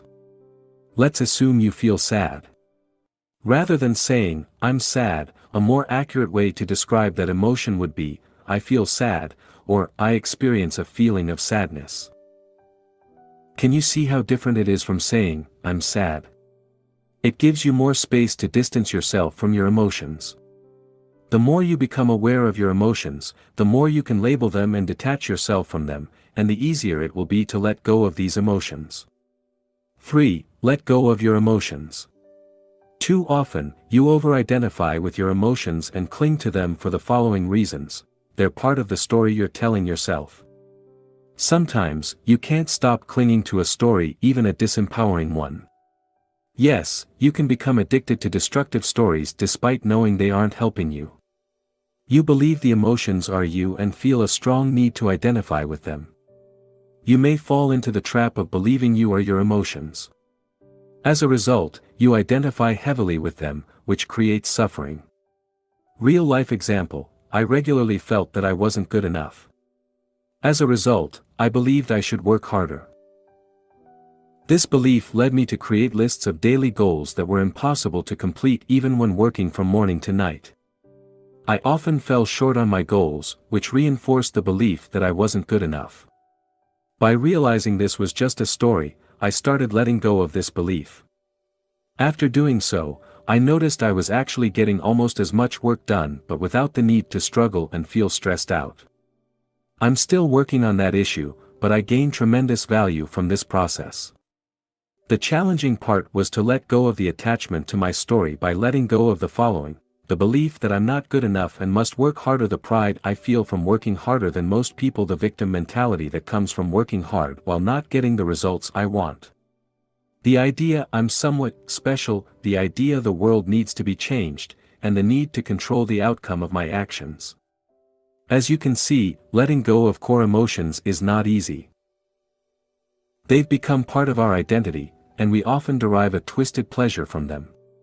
We may even wonder who we will be without them. 4. A 5-step process to let go of emotions. In his book, The Sedona Method, Hale Dwoskin explains there are 3 different ways to release your emotions as they arise. You can, 1, let them go. When you experience negative emotions, you can consciously choose to release them rather than repressing them or clinging to them. 2, allow them to be here. You can allow them by acknowledging their existence without clinging to them, or you can 3. Welcome them. You can accept them and have a closer look at them to discover what the core of these emotions are. According to Hale Dwoskin, the first step in each case is to become aware of your emotions as they arise. He then introduces a 5-step process to let go of your emotions. Step 1, focus on a certain emotion you would like to work on so you can feel better. This doesn't need to be a big emotion. It could be something as simple as not feeling like working on a specific task, or being mildly annoyed about something. Step 2, ask yourself one of the following questions. 1. Could I let this feeling go? 2. Could I allow this feeling to be here?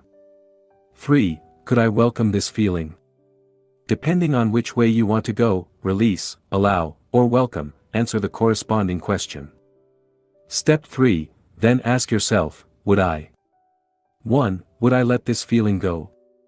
2. Would I allow this feeling to be here?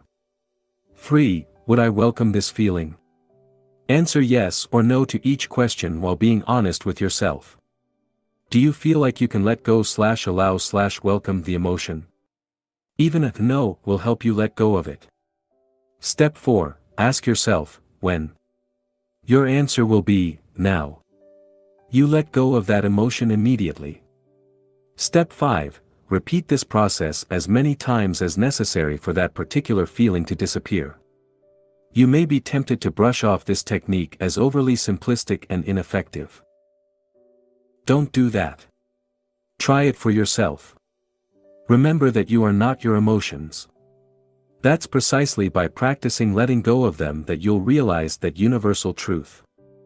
As you make a conscious choice to let go of your emotions, welcome them fully or allow them to be, you'll gain a whole new understanding of how emotions work and how to release them. Action step. Use the exercises in the corresponding section of the workbook to start letting go of your emotions. Section 3. How emotions are formed. 3. Letting go of your emotions. Make a list of all the emotions you would like to let go of. Perhaps you feel as though you aren't good enough. Perhaps you struggle with procrastination and experience guilt and shame. Maybe you blame yourself for something you did in the past, or you worry about your future. Just write down whatever comes to your mind. Now, use the method mentioned above. Select one emotion, then ask yourself, could I let this feeling go? Would I? Yes/no, when? Now, don't worry if you're not successful at first. You'll have plenty of opportunities to practice in the future. 14. Conditioning your mind to experience more positive emotions. Try to see that a thought about a person or event is merely a thought about that person or event. It is the thought about them that makes you feel the way you do. To change the way you feel, change the way you think. Vernon Howard, The Power of Your Supermind. We've discussed how emotions are formed, and we've introduced a process you can use to release your negative emotions. Now, let's see how you can condition your mind to start experiencing and intensifying positive emotions in your life. You are what you think about most of the time. For thousands of years, mystics have told us we are the results of our thoughts. Buddha allegedly said, "What you think, you become." The essayist and poet, Ralph Waldo Emerson, said, "We become what we think about all day long," while Mahatma Gandhi said, "A man is but the product of his thoughts." In his classic book, As a Man Thinketh, James Allen wrote, "Let a man radically alter his thoughts, and he will be astonished at the rapid transformation it will effect in the material conditions of his life." Men imagine that thought can be kept secret, but it cannot. It rapidly crystallizes into habit, and habit solidifies into circumstance. James Allen. To take control of your emotions, it is essential you understand the role your thoughts play in generating emotions in general. Your thoughts activate certain emotions, and these emotions, in turn, generate more thoughts. Thoughts and emotions then feed each other. For instance, if believed, the thought, "I'm not good enough," will generate negative emotions such as shame or guilt. Conversely, when you feel ashamed for not being good enough, you'll attract more thoughts in line with that belief. You will focus on the things you believe you aren't good at, or remember and dwell on past failures. This, in turn, will strengthen your erroneous belief. Thoughts generate emotions, and emotions dictate your actions. If you feel you don't deserve a promotion, you won't ask for it. If you believe a man or woman is out of your league, you won't ask him or her out. In a nutshell, this is the way thoughts work. They generate emotions that dictate your actions and shape your reality. While this may not be obvious to you in the short term, in the long term, you'll realize your thoughts have a tremendous impact on your life. Thoughts and emotions determine your future. Humans possess a power no other living beings have, their imagination. We can use our thoughts to manifest things and turn the invisible into the visible. However, a thought in itself isn't enough to manifest things or circumstances. It must be fueled with an energy in the form of emotion, such as enthusiasm, excitement, passion, or happiness. For this reason, someone enthusiastic about his or her dream will achieve more than a pessimistic and unmotivated person. Successful people constantly focus on what they want with positive expectation, while unsuccessful people focus on what they don't want or what they lack. The latter are afraid of having a lack of money, talent, time, or any other resources they may need to achieve their goals. As a result, pessimists accomplish far less than they're capable of achieving. Thus, one of the most important skills you can master is your ability to control your thoughts and emotions. This entails understanding what your emotions are, how they work, and what purpose they serve. Later, we'll discuss how you can use your emotions as a tool for personal growth. Depositing positive thoughts in your mind. Confident people deposit positive thoughts in their mind each day. They celebrate their small wins and treat themselves with compassion and respect. Naturally, they expect good things to happen. On the other hand, people with low self-esteem bombard their mind with disempowering thoughts. They discard their accomplishments as no big deal and fail to recognize their strengths and the positive intent behind their actions. No wonder they feel unworthy. For more information, read section, Not Being Good Enough. Both use their thoughts to distort reality, but who do you think is better off? The person who deposits positive thoughts in their mind, or the person who dwells on negative thoughts? Does it mean positive thinking is going to solve all your problems and eliminate your negative emotions once and for all? Of course, not. Thought manipulation is simply one of the tools you can use to master your emotions. The limit of positive thinking. Repeating to yourself, I'm happy, I'm happy, I'm happy, all day long won't turn you into a living Buddha. You may benefit from it, but you'll still experience negative emotions. Unless you know how to deal with negative emotions when they appear, you'll fall prey to your own disempowering story. This story could be why you're such a loser. Interestingly, people are often addicted to their story, even the negative ones, and are unable to let go of the why, because they are fundamentally flawed, will never be happy because aren't worthy of love, are never going to make it, and will never get married, and so on. I can guarantee you are addicted to a story. Now we'll discuss how you can condition your mind to experience more positive emotions. After that, we'll see how you can deal with negative emotions as they arise. Choosing the emotions you want to experience to condition your mind. The first step is to decide what emotions you want to experience more of. Do you want to be happier? More motivated. More proactive. The second step is to put in place a specific program to allow you to experience your chosen emotions. The final step is to practice feeling that emotion every day. Feeling the same emotion over and over allows you to better access it. Neuroscience has shown that experiencing the same thought or emotion repeatedly strengthens the corresponding neural pathways, easing future access to that thought or emotion. Put it simply, the more you experience an emotion, the easier it becomes to generate. That's where daily conditioning comes into play. To condition your mind to experience positive emotions, you can use the method we introduced earlier. Interpretation plus identification plus repetition equals strong emotion. Here is how to use the formula in this situation. Interpretation: visualizing certain events or generating particular thoughts you see as positive. Identification: identifying with these events or thoughts by feeling the way you want to feel. To do this, you can use all the techniques we mentioned in the section, what impacts your emotions, such as positive affirmations and visualization. Repetition: keep repeating the same thoughts and identifying with them. By doing so, you allow your mind to access the related emotions more easily. Below are some examples of practices you can use based on how you want to feel. 1. Gratitude. To feel more grateful, make gratitude a daily routine. Every morning, focus on what you're grateful for.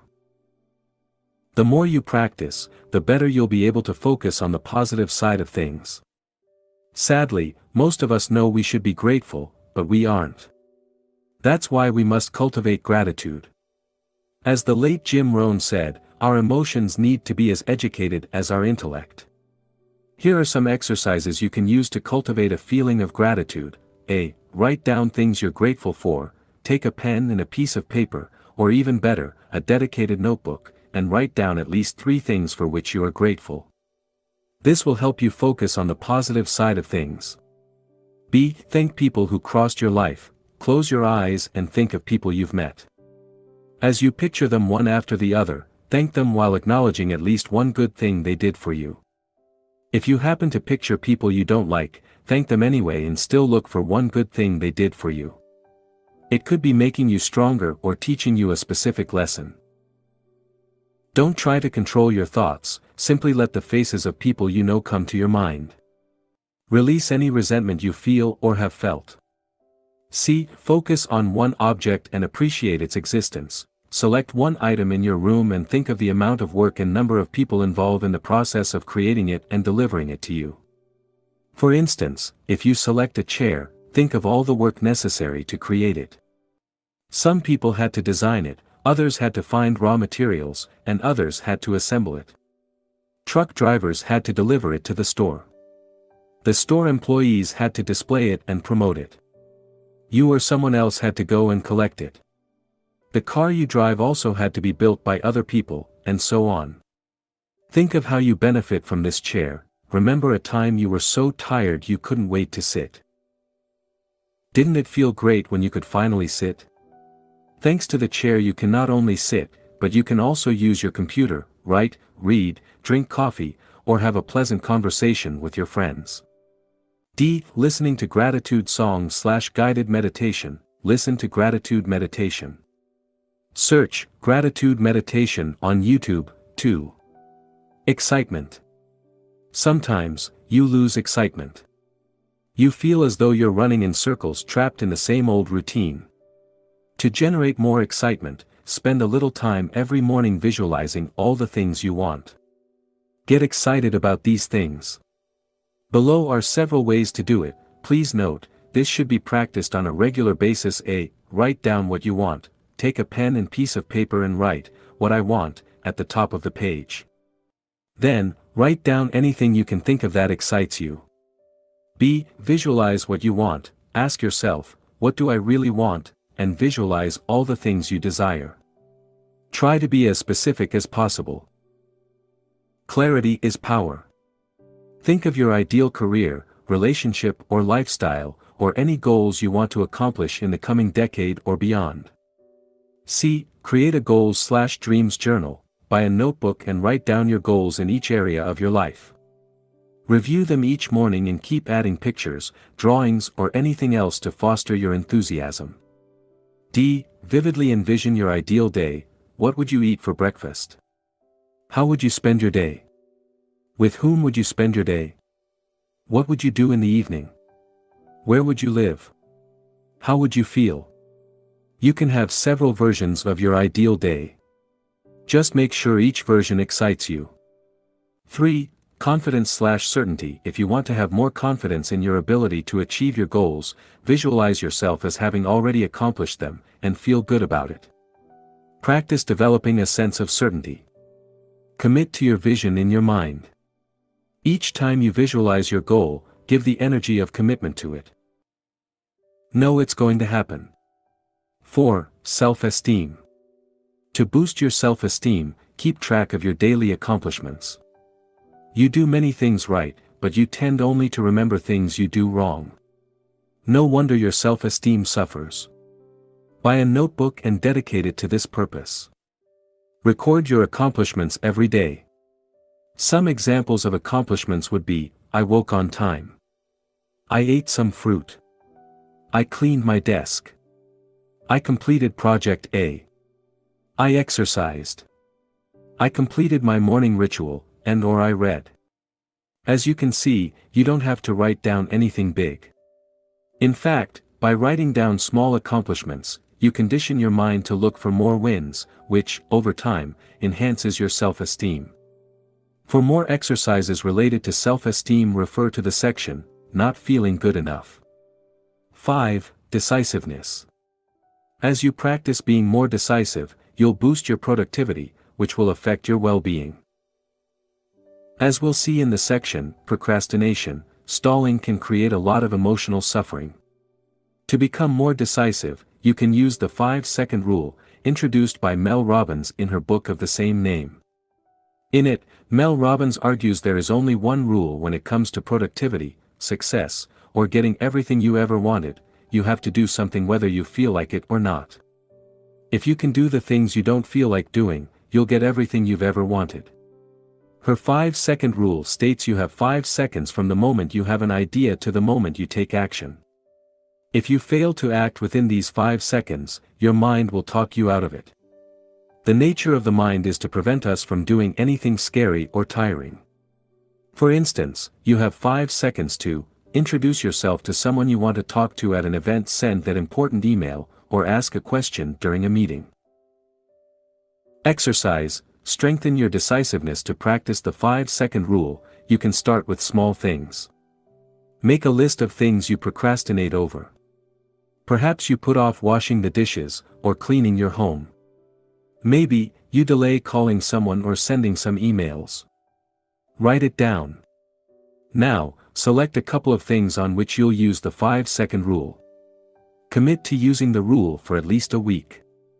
When you think of washing the dishes, calling someone, or anything, count down from 5 to 0, and take action before you reach 0. Common mistakes to avoid when conditioning your mind.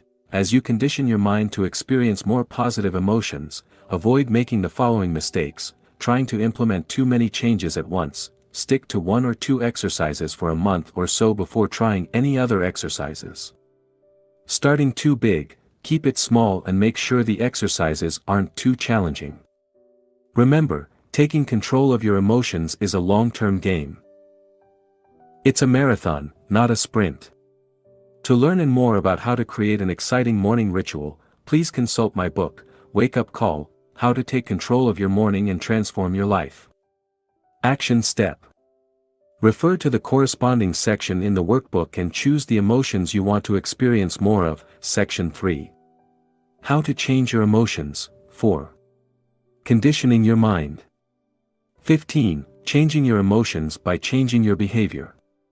Action seems to follow feeling, but really action and feeling go together, and by regulating the action, which is under the more direct control of the will, we can indirectly regulate the feeling, which is not. William James, philosopher and psychologist. We've seen you can influence your emotions by using your body, mind, or words. We've also discussed how you can change your interpretations of thoughts or events to change your emotional state.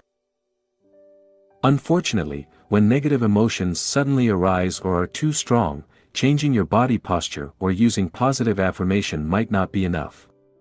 In fact, trying to replace a negative emotion by a more positive one often fails. You cannot always overcome depression by cheering up or counteract grief by deciding to just feel good.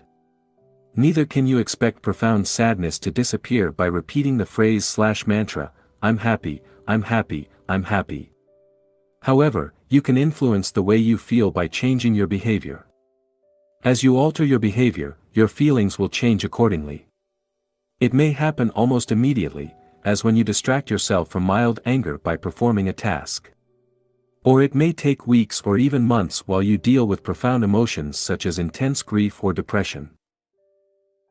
To start changing the way you feel, whenever you experience a negative emotion, ask yourself the following questions: what causes that emotion, and what can I do about my present reality? After asking these questions, identify concrete actions you could take to change your emotional state. Remember, by nature, emotions will fade as time passes. That is, unless you reinforce them by replaying the same situation over and over in your mind. Below are some real-world examples to help you better understand how it works. Example 1. If, after your boyfriend or girlfriend broke up with you, you keep remembering the good times you had together with sadness, it will take longer to get over the breakup. Although there is nothing wrong with feeling sad or remembering the past, if you want to move on, a better option is to avoid revisiting the past wherever possible. In this case, changing your behavior would be, do your best to stop revisiting the old memories. Example 2. If you constantly worry about an upcoming presentation at work, changing your behavior might be rehearsing your speech for hours. Doing this, you'll know the text so well you'll be able to perform well even under pressure. To give yourself an even better chance at success, you could also rehearse in front of your colleagues or friends. Example 3. If you've been resenting a particular friend for weeks because of something he said or did, changing your behavior might be having an honest talk with him and share your feelings. This will allow you to clear the air, clarify any misunderstandings, and avoid building up resentment. Oftentimes, we misinterpret events or see things that aren't there. Example 4. Sometimes, you feel sad, angry, or even depressed, and can't do anything about it. In this instance, the best you can do is to avoid focusing on your feelings, and just let them be. Your job here is to do what you have to do and live your life until these emotions fade. Don't forget to practice letting go of negative emotions as they arise. As you learn to detach yourself from the negative emotions, it will help prevent them from growing and becoming more entrenched. Action step using the workbook. Let's do an exercise using an example from your life. Section 3. How to change your emotions. 5. Changing your emotions by changing your behaviors. Remember the last time you experienced a negative emotion that lasted more than a couple of days. Now, think of what you did specifically to overcome this negative emotion, if anything. Then, ask yourself, how could I have changed my behavior to influence my emotions positively? 16. Changing your emotions by changing your environment. You cannot always control your emotions. Certain events, such as a breakup, the loss of a loved one, or a severe disease, can trigger negative emotions. However, you do have control over some events. Do you have daily life situations that affect your peace of mind? What if you could do something about them? Sometimes, to reduce negative emotions you simply need to avoid putting yourself in the situations generating them in the first place. Perhaps, you watch too much TV, which makes you miserable.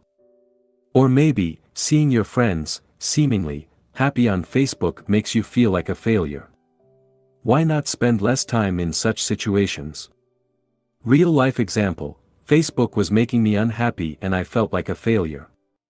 People in my field were killing it and my friends looked so happy, or so I thought.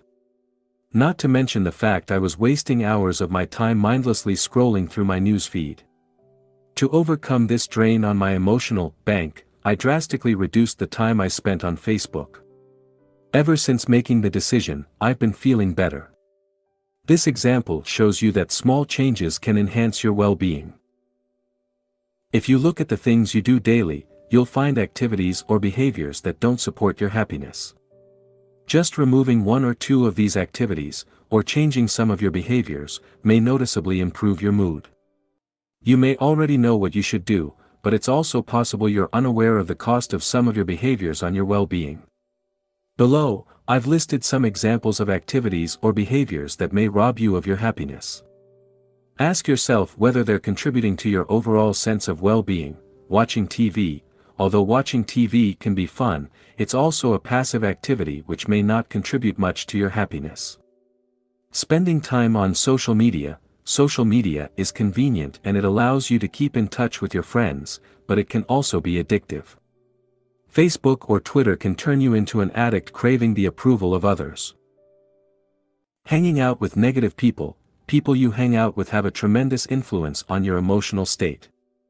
Positive people will lift you up and help you achieve your wildest dreams.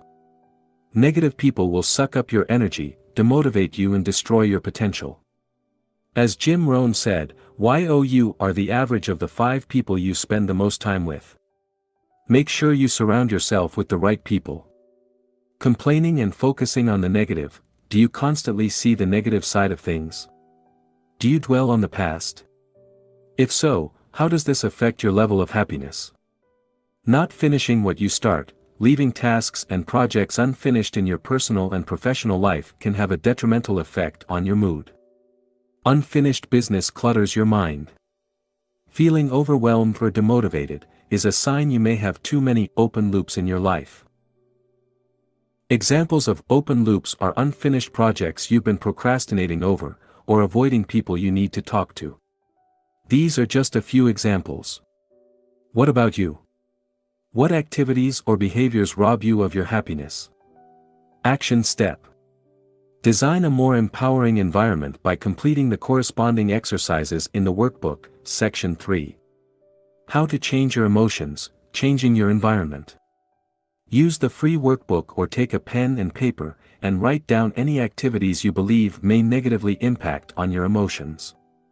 Then, for each activity, write down the consequence, e.g. they make you feel guilty, they demotivate you, they erode your self-esteem, etc.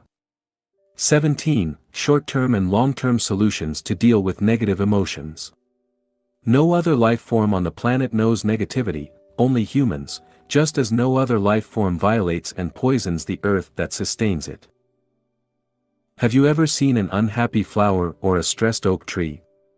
Have you come across a depressed dolphin, a frog that has a problem with self-esteem, a cat that cannot relax, or a bird that carries hatred and resentment?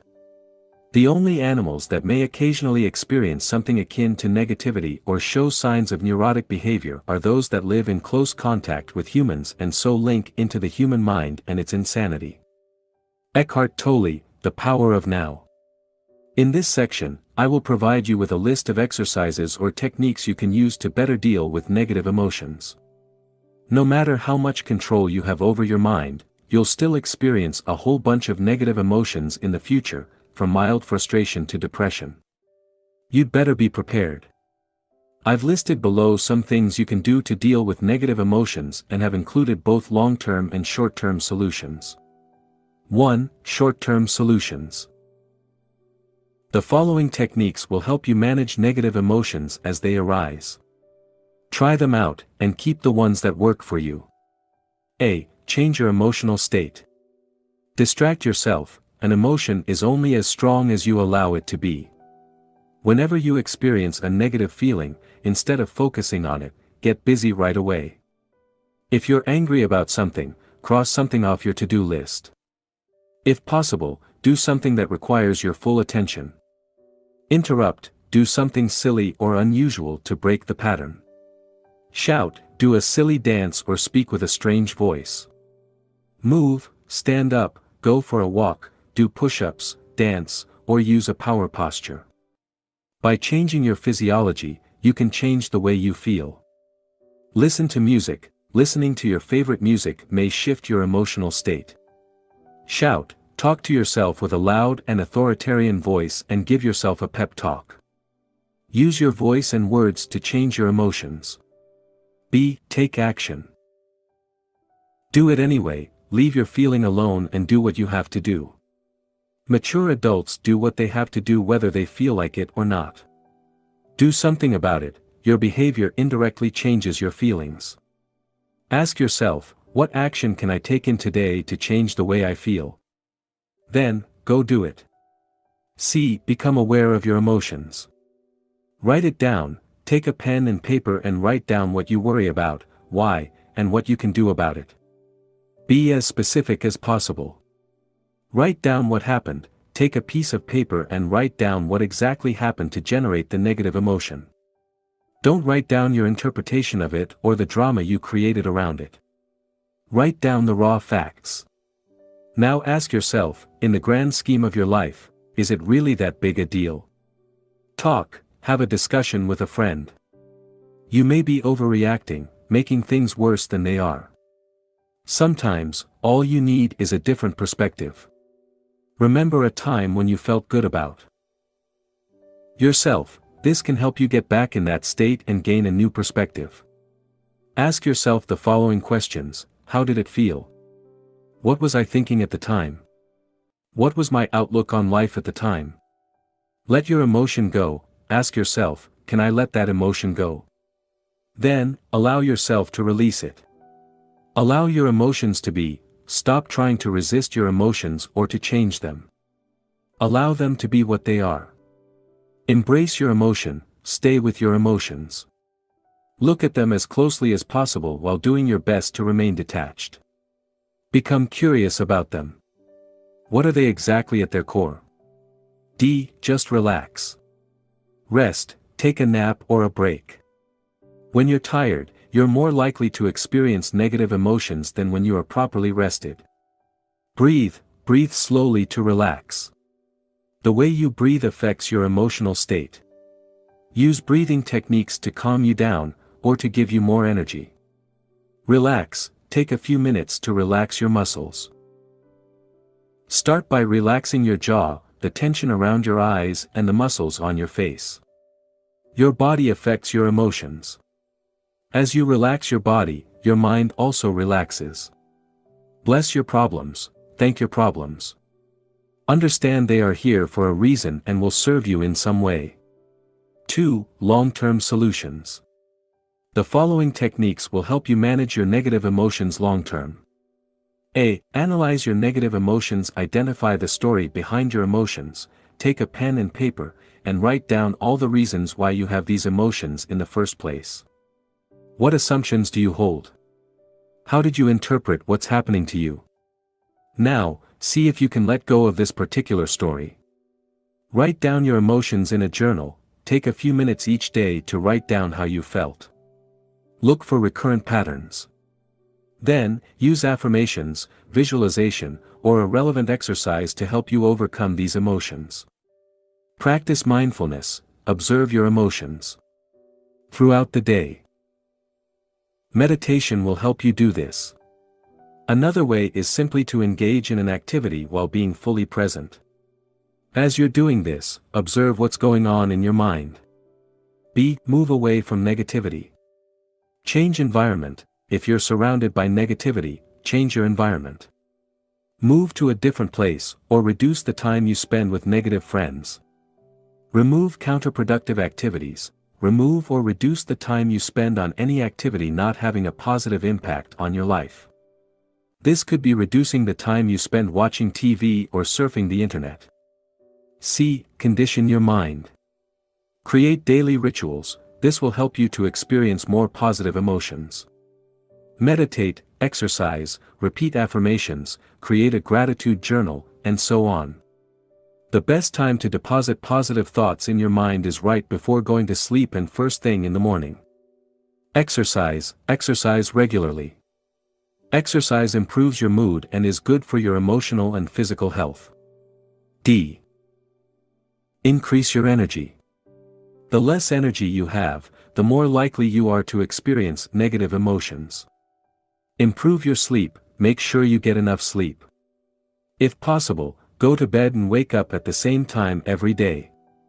Eat healthier food. As the saying goes, you are what you eat. Junk food will negatively impact your energy levels, so take steps to improve your diet.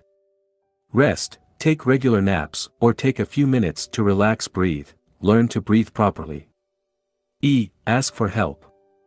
Consult a professional. If you have deep emotional issues such as extreme low self-esteem or depression, it might be wise to consult a professional. Action step. Write down one short-term and one long-term technique you want to use. Ask yourself, among the items on the list, what is the one technique that will best help me deal with negative emotions? Section 3. How to change your emotions, short-term solutions/long-term solutions. Part 4. How to use your emotions to grow. I suggest to you that every situation, every moment, provides the opportunity for self-growth and development of your character. Reality keeps bringing us circumstances. Sometimes I picture them as waves breaking on the shore, and we have the chance to keep merging with that reality to fit ourselves to it, to dive into those waves. David K. Reynolds, author of Constructive Living. We've seen what emotions are, how they are formed, and how you can reprogram your mind to experience more positive emotions. Now, let's see how you can use your emotions as a tool for personal growth. Most people underestimate how useful emotions can be. They never truly realize they can use their emotions to grow. Think of it this way. Your emotions send you a message. They tell you that your current interpretation of reality is biased. The problem is never reality, but the way you interpret it. Never forget, you have the power to find meaning and joy even in the worst situations. For instance, Alice Sommer had every reason in the world to feel hopeless. She was imprisoned in a concentration camp during World War II and didn't know how long she had left to live. She, nevertheless, found joy. As she recalls, I was always laughing. We were lying on the floor with my son, and he saw me laughing. How can a child not laugh when the mother laughs? Alice Sommer. Nick Vujicic believed he would never be happy. After all, he was born with no arms or legs. As he said in one of the lectures he gave at a school, "What kind of husband am I gonna be if I can't even hold my wife's hand?" Nick Vujicic. Under these circumstances, nobody would have blamed him if he had remained bitter all his life. However, he overcame his challenges, and today, in addition to being a successful motivational speaker, he's a happy husband and father of 2. These 2 examples show us we can overcome even the most challenging situations. They show us negative emotions don't last forever. Challenging times in our life are often the events that allow us to grow as human beings. Even a complete nervous breakdown can serve as a wake-up call for people. In this section, you'll learn how emotions work and how you can use them to grow, while simultaneously reducing the emotional suffering they create. 18. How emotions can guide you in the right direction. Emotions come and go and, ultimately, can't define you. But it doesn't mean they don't have a role to play. They can foster your personal growth by reminding you of what you already know: you need to make changes in your life. The more you ignore your emotions, the louder they will become. It starts with a small voice, a gut feeling, or an intuitive knowledge. As you dismiss this sign, it gets louder. Keep ignoring your emotions, and your body will begin to talk in the same way as you experience physical pain. For instance, let's say you feel an emotion you identify as stress. This tells you to make changes in your life. It could involve moving away from a stressful situation, improving the situation, or changing how you interpret it. One thing is sure, you need to do something about it. If you keep ignoring stress or the stressor, it may result in severe health issues. The bottom line is, your emotions send you a message. In the same way that physical pain tells you something is wrong with your body, emotional suffering tells you something is wrong with your mind. The power of self-awareness. Self-awareness is one of the most important components of your personal growth. Without it, you can't do much to change your life, since you can't change a problem unless you realize it exists. So, what is self-awareness? Self-awareness is your ability to observe objectively your thoughts, emotions, and behaviors without adding your own interpretation or story to it. Above or below the line. In the 15 Commitments of Conscious Leadership, Jim Dethmer and Diana Chapman introduced a very simple yet powerful model to help increase self-awareness. This model is extremely simple, a single line. The authors argue that, at any time, you're either above or below the line. When you're above the line, you're open, curious and willing to learn, but when you're below the line, you want to be correct and, as a result, you tend to be defensive and closed to new ideas. Put it simply, when you're above the line you're conscious, when you're below the line you're unconscious. Whether you are above or below the line depends on your emotional state. When you sense a threat to your physical survival or to your ego, you fall below the line and try to protect yourself in order for you, or your ego, to survive. Conversely, when you operate above the line, you're in a positive state of mind. Your creativity, innovation, and collaboration are at their best, resulting in enhanced performance. Your ability to recognize when you fall below the line largely determines how well you can control your emotional state. You can't change an emotion if you don't notice its presence. This is what being aware or conscious means.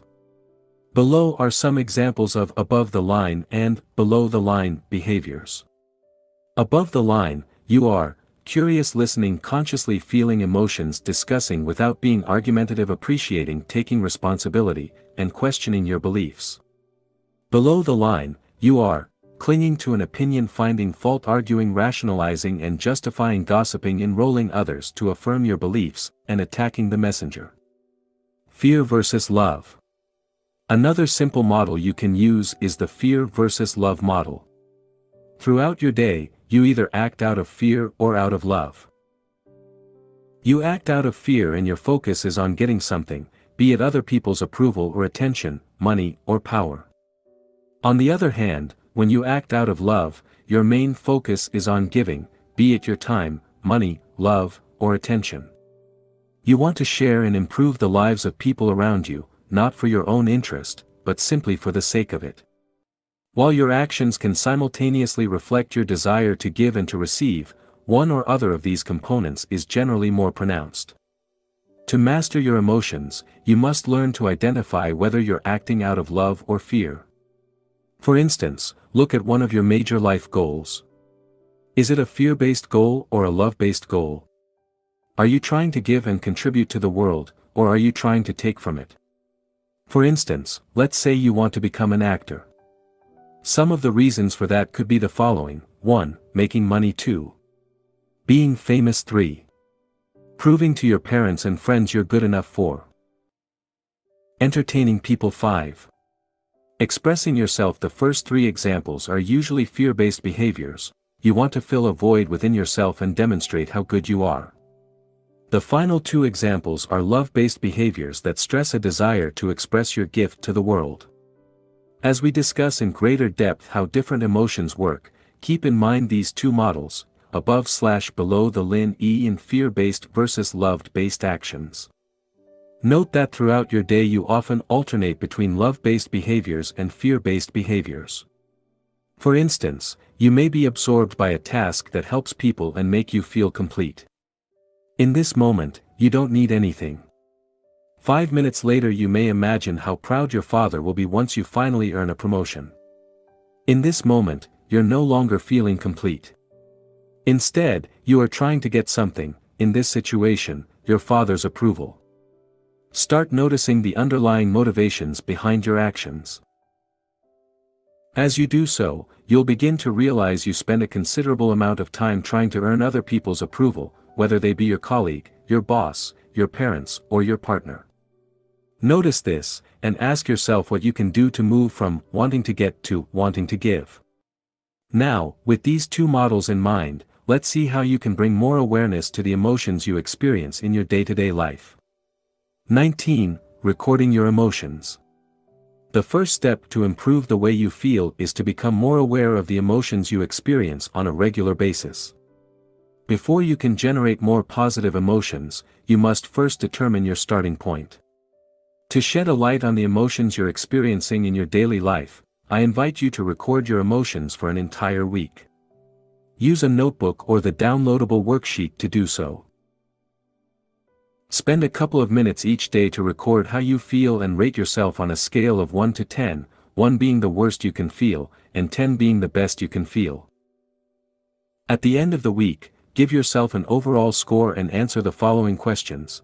What negative emotions did you experience? What caused these emotions? What are the hard facts? Did you have specific thoughts that lead you to feel that way? Did external events trigger these negative emotions? Did you lack sleep? Did you become ill? Were you in an accident? What really happened? Not in your mind, but in the physical world. What was your interpretation of the facts? What would you need to believe to feel that way? Are your beliefs accurate? Could you have felt better by interpreting thoughts or events differently? How did you return to your neutral state? What happened exactly? Did you change your thoughts? Did you take action on things you were avoiding doing? Did it just happen naturally? What could you have done to avoid or reduce these negative emotions? Concrete example. Let's say you record your emotions for a week and notice that you were mildly depressed for a couple of days. Here is what it could look like. What caused this emotion? I was asked to do a task at work and felt unable or incompetent to complete it. What really happened? I was asked to complete a task and I did it. What was your interpretation of the facts? I felt like I was incompetent and everybody in the office but me could do the task. I felt as though I should have been able to do the task well. I felt as though everybody was judging me. What would you need to believe to feel that way? I would need to believe, I am incompetent. Being incompetent is unacceptable. I should have been able to do that task. Everyone is judging me. Are your beliefs true? Are you really incompetent? Maybe I'm biased and I judged myself too harshly. Is being incompetent unacceptable? No. The fact is, I cannot always be competent at everything. Should you be able to do that task? I haven't much experience performing similar tasks and there was no way I could do it without asking for help. Is it true that everyone judging you? Some people may judge me, but that's probably not true of everyone. It's also possible nobody really cares. After all, they have their own issues to deal with. And what if nobody noticed? Or perhaps, I did okay and the negativity is all in my mind. How did you return to your neutral state? I realized it was actually no big deal. I asked a colleague whether I did the task correctly. He helped me and gave me some advice. He also recommended some good books to help improve my skills. What could you have done differently to avoid or reduce this negative emotion? I could have asked someone to help me instead of trying to do everything on my own. As you go through this process, you'll notice what causes you to experience negative emotions. You'll be able to identify self-defeating behaviors and overcome them using daily conditioning and affirmation. Additional tip: remember to write down how you feel each day using a dedicated journal. This will help you detach yourself from your emotions as you realize ups and downs are a normal part of living. Action step: record your emotions using the workbook, section 4. How to use your emotions to grow. Record your emotions. 20. Not being good enough. When I won the Oscar, I thought it was a fluke. I thought everybody would find out, and they'd take it back. They'd come to my house, knocking on the door. Excuse me, we meant to give that to someone else. That was going to Meryl Streep. Jodie Foster. You think, why would anyone want to see me again in a movie? And I don't know how to act anyway, so why am I doing this? Meryl Streep, do you feel as though you aren't good enough? Guess what? You're not the only one. The other day I wrote the following to a fellow blogger: there are a lot of topics I could write about, but there are already so many books out there. Sometimes, I'm like, what's the point? He replied, I know the feeling of, what's the point? Everything worth saying has already been said. And who am I to write about it anyway? What have I achieved so far? Ah, well. I guess it's natural. Good to know that we're not the only ones struggling. Whether or not you're aware of it, millions of people feel the same way. The feeling of not being good enough alone must have killed more dreams than anything else. And who has never felt that way? Here is a non-exhaustive list of how I felt in my life. I'm not a good enough writer. I'm not charismatic enough, I'm not competent enough, I'm not confident enough, I'm not courageous enough, I'm not disciplined enough, I'm not good enough at public speaking, I'm not handsome enough, I'm not inspiring enough, I'm not interesting enough, I'm not making enough money, I'm not muscular enough, I'm not patient enough, I'm not perseverant enough, I'm not proactive enough, I'm not productive enough, I'm not smart enough, I'm not taking enough action, I'm not tough enough, I'm not working hard enough, my English isn't good enough, my Japanese isn't good enough, and my memory isn't good enough. And I could go on. People who feel they aren't good enough tend to have low self-esteem. They focus on what they aren't good at while filtering out all the things they are good at. Try complimenting them and all you'll hear is, "It's no big deal." Worse, they may even think you're being polite, or trying to manipulate them. These people have a hard time accepting compliments. Instead of a simple thank you, they return the compliment, or downplay their role. Perhaps, you're acting the same way. See if you do one of the following things when receiving a compliment. 1. Dismiss the whole thing as being no big deal, anybody could have done it. 2. Talk about all the things you did wrong while explaining what you could have done better. 3. Try to return the compliment, "Thank you. I think you did a fantastic job, too." Notice your inability to accept a compliment 100% in the 3 cases above. You may not only brush off your accomplishments, but also magnify every single of your failure to reinforce the case you aren't worthy. You keep a long list of your failures, unwilling to let go of them as they fit your story. Who would you be if you were no longer the man or woman who's never good enough? As strange as it may seem, there's something scary about that. At least, the certainty of not being good enough gives you some comfort. Imagine what would happen if you released the hold you have on your story, try something you've always wanted to do, and fail. What you suspected for a long time would become true: you aren't good enough. Or worse, what would happen if you were to succeed? How would that fit into your story? Remember, your brain is biased towards negativity. Adding your own bias will certainly not help you feel good about yourself. The fact is, you do most things well. Although a lack of experience, interest, or talent may explain why you aren't doing as well as you would like to in certain areas, it has nothing to do with you not being good enough. How to use the feeling of not being good enough to grow. Not feeling good enough is a sign of low self-esteem. Many people experience low self-esteem in various degrees. I certainly do. For some, every single thing they do is insufficient. For others, they feel inadequate only in certain situations or areas of their life. Wherever you are on the self-esteem spectrum, you can probably benefit from a boost in your self-esteem. Identifying what triggers your feelings of inadequacy. The first step is to find out what triggers these feelings. What thoughts are you identifying with? Which areas of your life are concerned? Take a few minutes to write down the following: the situations in which you feel like you aren't good enough, and the thoughts you identify with, your story. Keeping track of your accomplishments. The second step is to keep track of your accomplishments. Not feeling good enough often results from the biased view you hold about yourself. You focus on your shortcomings, failing to acknowledge your successes. People with healthy self-esteem tend to look at themselves in a more objective way, acknowledging both their shortcomings and their strengths. To improve your self-esteem, start acknowledging all the things you're doing well. The following exercises will help you do that. Exercise 1: Create a win log. One of the best ways to acknowledge your accomplishments is to write them down. For this exercise, I encourage you to use your dedicated notebook. 1. First, write down everything you've accomplished in your life. Come up with a list of 50 things. If you run out of things, write smaller accomplishments. This will help you realize how much you've already accomplished. 2. At the end of each day, write down all the things you've accomplished that day.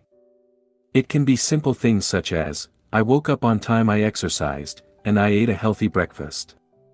Try to come up with 5 to 10 things each day.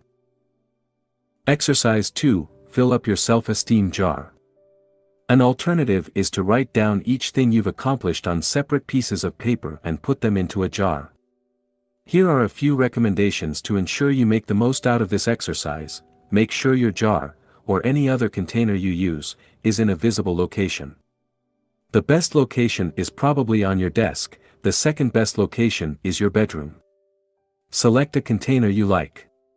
Choose a design you're fond of. It's all about your self-esteem, so anything that makes you feel good is advisable. Make sure it is transparent so that you can see it filling up. Give it a positive name, e.g. my self-esteem jar, declaration of love to myself, etc. Write your accomplishment on a paper you love. For instance, use different colors so that when the jar fills up, it creates something pleasant to the eye. One idea would be to use origami paper. Write with your favorite pen.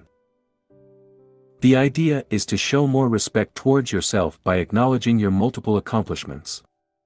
Exercise 3. Create a positive journal. You can also create a journal to write down every compliment you received that day. Your colleague told you your shoes look nice, write it down.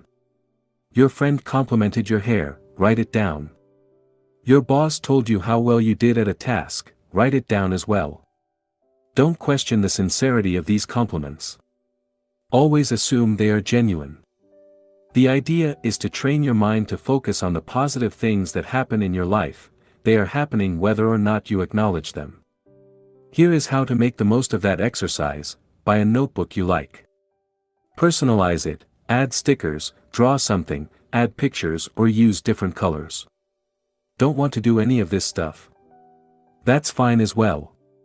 It's your journal.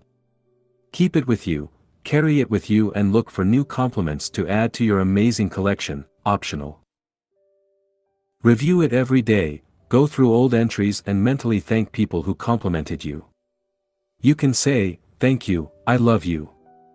Feel free to read the old entries in the morning, in the evening, or both, or whenever you feel like it. It's up to you. Again, this is your journal. These are just suggestions. Whatever works for you. Learning to accept compliments. Chances are you have difficulties accepting compliments. Do the following sentences look familiar? It's never a big deal. Everybody could have done it. It's because so and so helped you. I could have done it better. Here is a great reason why you should accept compliments, because the person who made the compliment wants you to receive it, not to flush it down the toilets.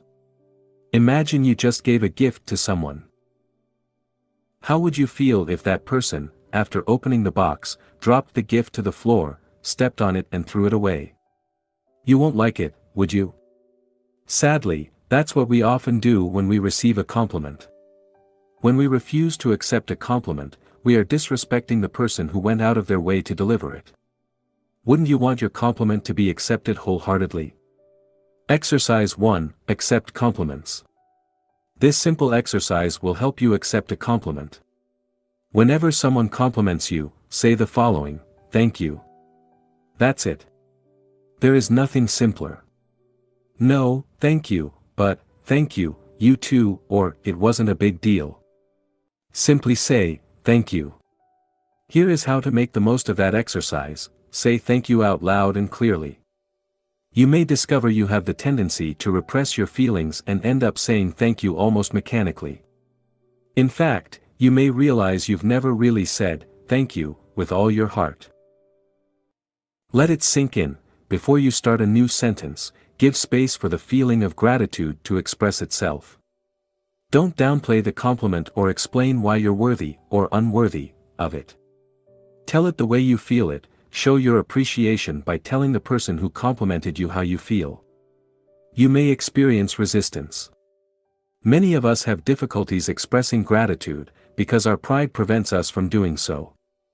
After all, we're strong and don't need anybody's help or compliments, do we? We don't want to feel vulnerable.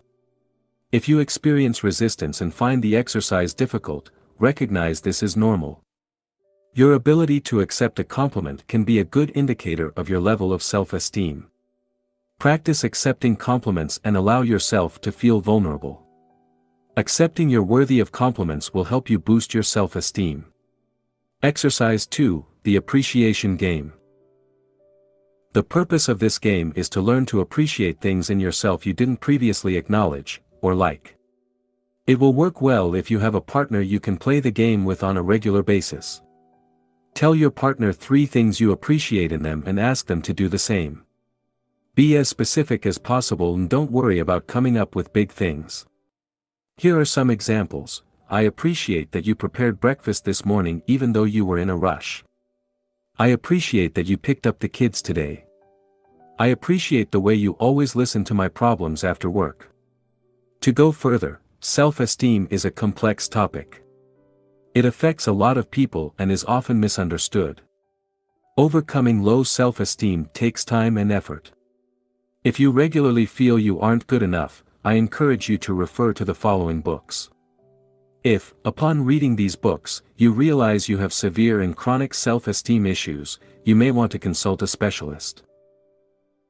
The 6 Pillars of Self-Esteem, by Nathaniel Branden, Ph.D. Breaking the Chain of Low Self-Esteem, by Marilyn Sorensen, Ph.D. Low Self-Esteem, Misunderstood and Diagnosed, Why You May Not Find the Help You Need, by Marilyn Sorensen, Ph.D. Below is a brief summary of some of the main ideas in each book. In his book, The 6 Pillars of Self-Esteem, Nathaniel Branden identified 6 practices, or pillars, of self-esteem you can work on to develop a healthier self-esteem. 1. Living consciously. In Nathaniel Branden's words, to live consciously means to seek to be aware of everything that bears on our actions, purposes, value, and goals, to the best of our ability, whatever that ability may be, and to behave in accordance with that which we see and know. 2. Self-acceptance, is choosing to value yourself, to treat yourself with respect and to stand up for your right to exist. Self-acceptance is the basis upon which self-esteem develops. 3. Self-responsibility, is realizing no one is coming to save you and you are responsible for your life. It is accepting that you are responsible for your choices and actions. You are responsible for how you use your time, and for your happiness. Because only you can change your life. 4. Self-assertiveness, means honoring your wants, needs, and values and seeking appropriate forms of their expression in reality. 5. Living purposefully, is to use your powers to achieve the goals you have selected. In other words, it's your ability to set and achieve goals in every area of your life. 6. Personal integrity, is behaving in a way that matches your ideals, convictions, and beliefs. It's when you can look at yourself in the mirror and know you're doing the right thing. In Breaking the Chain of Low Self-Esteem, Marilyn Sorensen provides a great overview of what self-esteem is and how it works. The author explains that low self-esteem stems from the negative perception you hold of yourself, a perception that is largely, if not entirely, based on your negative interpretations of past experiences. This distorted perception of reality leads you to experience fear and anxiety. Your family environment may have played a big part. Perhaps, your parents have repeatedly put you down, making you feel as though nothing you did was ever good enough. You may now firmly believe you are less worthy than others. As a result, you filter everything based on this negative image of yourself. It's as if you were looking at reality through tinted glasses, glasses that discard praise and compliments, remembering only criticisms. The examples in her books will help you understand how self-esteem issues manifest in real life. In addition, Ms. Sorensen provides dozens of practical exercises to help you become more aware of your self-esteem issues and provide you the tool to develop a healthier self-esteem. Action Step. Refer to the exercises in the corresponding section of the workbook, Section 4. How to use your emotions to grow, not being good enough. 21. Being defensive. Our love of being right is best understood as our fear of being wrong. Catherine Schultz, journalist and author. Do you constantly justify yourself? Are you offended whenever someone insults you or disrespects you? There are very specific reasons why you get defensive. By becoming conscious of these reasons, you'll learn a lot about yourself and be able to let go of that desire to defend yourself. First, let's see why you get defensive. Why you get defensive. The need to defend yourself stems from your desire to protect your story, or your ego. Every time your ego is threatened, you are triggered and feel the need to defend it. I believe there are three main reasons why you are triggered. 1. There is part of truth in what you were told. 2. You believe there is part of truth in what you were told. 3. A core belief you hold has been attacked. Note that because we all have different stories, what triggers you might not trigger someone else. 1. There is part of truth in what you were told. Someone mentioned something that is true about you and it hurts. For instance, he or she may accuse you of procrastinating on a certain project. Your inability to accept that truth is the reason you become defensive. When that topic is brought up, it triggers emotional reactions such as anger, denial, or self-criticism. 2. You believe there is part of truth in what you were told. You were told something you believe to be true and feel hurt. In this case, the criticisms you received may be unfounded. Yet, you still feel hurt. Why is that? It's because what you were told confirms the disempowering beliefs you hold about yourself. For instance, let's say you believe you aren't good enough. This belief pushes you to work harder than anybody else. Now, how would you feel if someone accused you of being lazy? You would feel offended, wouldn't you? However, that wouldn't be because you're actually lazy, but because of your belief that you should work harder. 3. One of your core beliefs has been attacked. Someone directly or indirectly attacks one of your core beliefs, and you feel the need to defend yourself.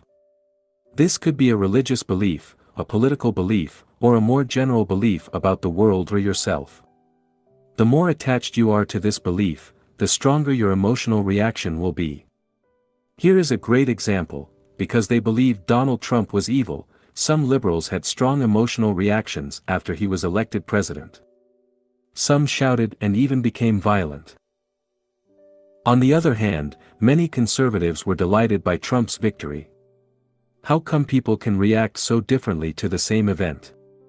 This is because of their core beliefs. Both Democrats and Republicans strongly identify with their political beliefs. This led hardcore Democrats to burst into tears and hardcore Republicans to rejoice. Whenever a belief you're strongly attached to is attacked or challenged, you'll experience an emotional reaction. The deeper the belief is, the stronger the emotional reaction will be when it is attacked. An extreme example would be someone ready to kill anybody who dares to criticize his or her religion. How to use this emotion to grow. Look at the situations that triggers you. Whenever you feel offended, ask yourself why. What belief led you to defend yourself? Can you let go of this belief? And is this belief really true? By doing this, you'll learn a great deal about yourself. You'll be able to let go of beliefs that aren't serving you well, and you'll realize that, in most cases, you don't even need to defend yourself. Action step. Refer to the exercises in the corresponding section of the workbook, Section 4. How to use your emotions to grow, getting defensive. Whenever you become defensive, remember to ask yourself the following questions. What am I trying to protect here? Can I let go of that belief? What would I be without that belief? 22. Stress and worry. Within every worry is an opportunity for positive action. In every lie, there is a kernel of truth. Behind every neurotic symptom is the misdirected desire to live fully and well. David K. Reynolds, Constructive Living. Have you ever wondered what stress is and why you experience it? Most people believe a situation can be stressful. The truth is, stress doesn't exist outside of yourself and, therefore, no situation can be said to be stressful in itself.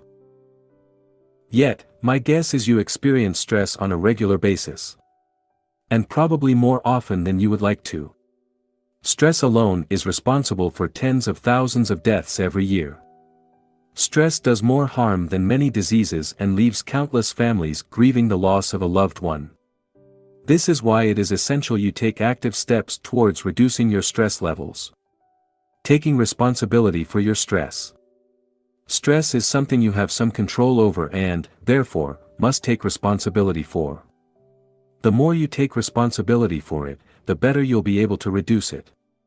Stress happens for various reasons and manifests in numerous situations. The traffic jam on your way to work, a business presentation, tensions with your boss, or frequent disputes with your spouse, all constitute potential sources of stress. There are two ways you can reduce stress: by avoiding situations you perceive as stressful, and by becoming better at dealing with stressful situations. We'll see how you can use these methods to reduce your stress levels. How you can use stress to grow.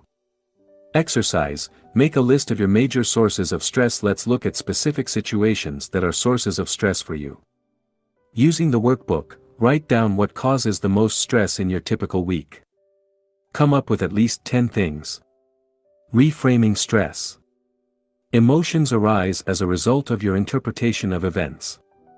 The mere fact you experience stress, or any other emotion, means you've added your own interpretation to what is happening. Otherwise, you would have a stress-free life. Now, look at your list of stressful situations. For each situation, ask yourself the following questions: is that situation stressful in itself? What do I need to believe to experience stress in that specific situation? What would I need to believe to reduce or remove stress in that particular situation? Let's say you're stuck in a traffic jam and you find it stressful. Is that situation stressful in itself? No, not necessarily. The traffic jam exists and there is nothing wrong with it, per se. What would I need to believe to experience stress in that specific situation? I would need to believe, there shouldn't be any traffic jams, and therefore, something is wrong. The traffic jam is a stressful event in itself. I should be where I need to go, instead of being stuck in traffic. I can do something about it. What would I need to believe to reduce/remove stress in that particular situation? I would need to believe that a traffic jam is a normal event like anything else. I don't necessarily have to experience stress just because I'm stuck in traffic. I'm here caught in a traffic jam and I don't need to be there, wherever I want to go, for a while. I can't do anything about it, so I might as well enjoy it, or at least don't stress over it. Dealing with worry. Worry differs from stress as it isn't the result of something you experience in the present, but a concern you have regarding events from the past or events that may happen in the future. You experience stress when you face a stressful situation in the present moment. For instance, a stressful situation would be being stuck in a traffic jam or having your boss yell at you. Worrying would be remembering, past, or anticipating/imagining these stressful situations, future. Interestingly, most of your worries are unnecessary for the following reasons: they happened in the past and there's absolutely nothing you can do about them, or they may happen in the future and you can't control the future. Exercise. Make a list of your worries. Make a list of things you worry about, past or future. They may be similar to the things you wrote in the previous exercise. Examples of things you may worry about are your health, your financial situations, your work, your relationships, and/or your family. Now, write at least 10 things you tend to worry about in a typical week. Sorting out your worries. Constant worry results from trying to control events over which you have no control. When you do so, you create unnecessary stress in your life. To deal with stress and overcome chronic worries more effectively, it is essential you learn to sort out worries. An effective way to do this is to separate the things you have control over from the things you have no control over. You can divide your worries into 3 separate categories: 1. Things you have control over; 2. Things you have some control over; and 3. Things you have no control over whatsoever. 1. Things you have control over. This category includes things such as your actions and behaviors. For instance, you can choose what to say and how to say it. You can also decide what actions you'll take to achieve your goals. 2. Things you have some control over. There are things you have only limited control over, such as a competition or a job interview. You can't be absolutely certain you'll win a tennis match, but you do have some control over its outcome. For instance, you can choose to train harder or hire a great coach. Similarly, you can prepare for a job interview by conducting extensive research about the company you apply to, or by doing a mock interview. You don't, however, have absolute control over the outcome of the interview. 3. Things you have no control over. Unfortunately, there are also many things you have no control over. These are things such as the weather, the economy, or traffic jams. Exercise. Sort out your worries. Look at your list of stressful situations. Next to each item, put C, control, SC, some control, or NC, no control. This simple act of sorting out your worries already helps reduce them.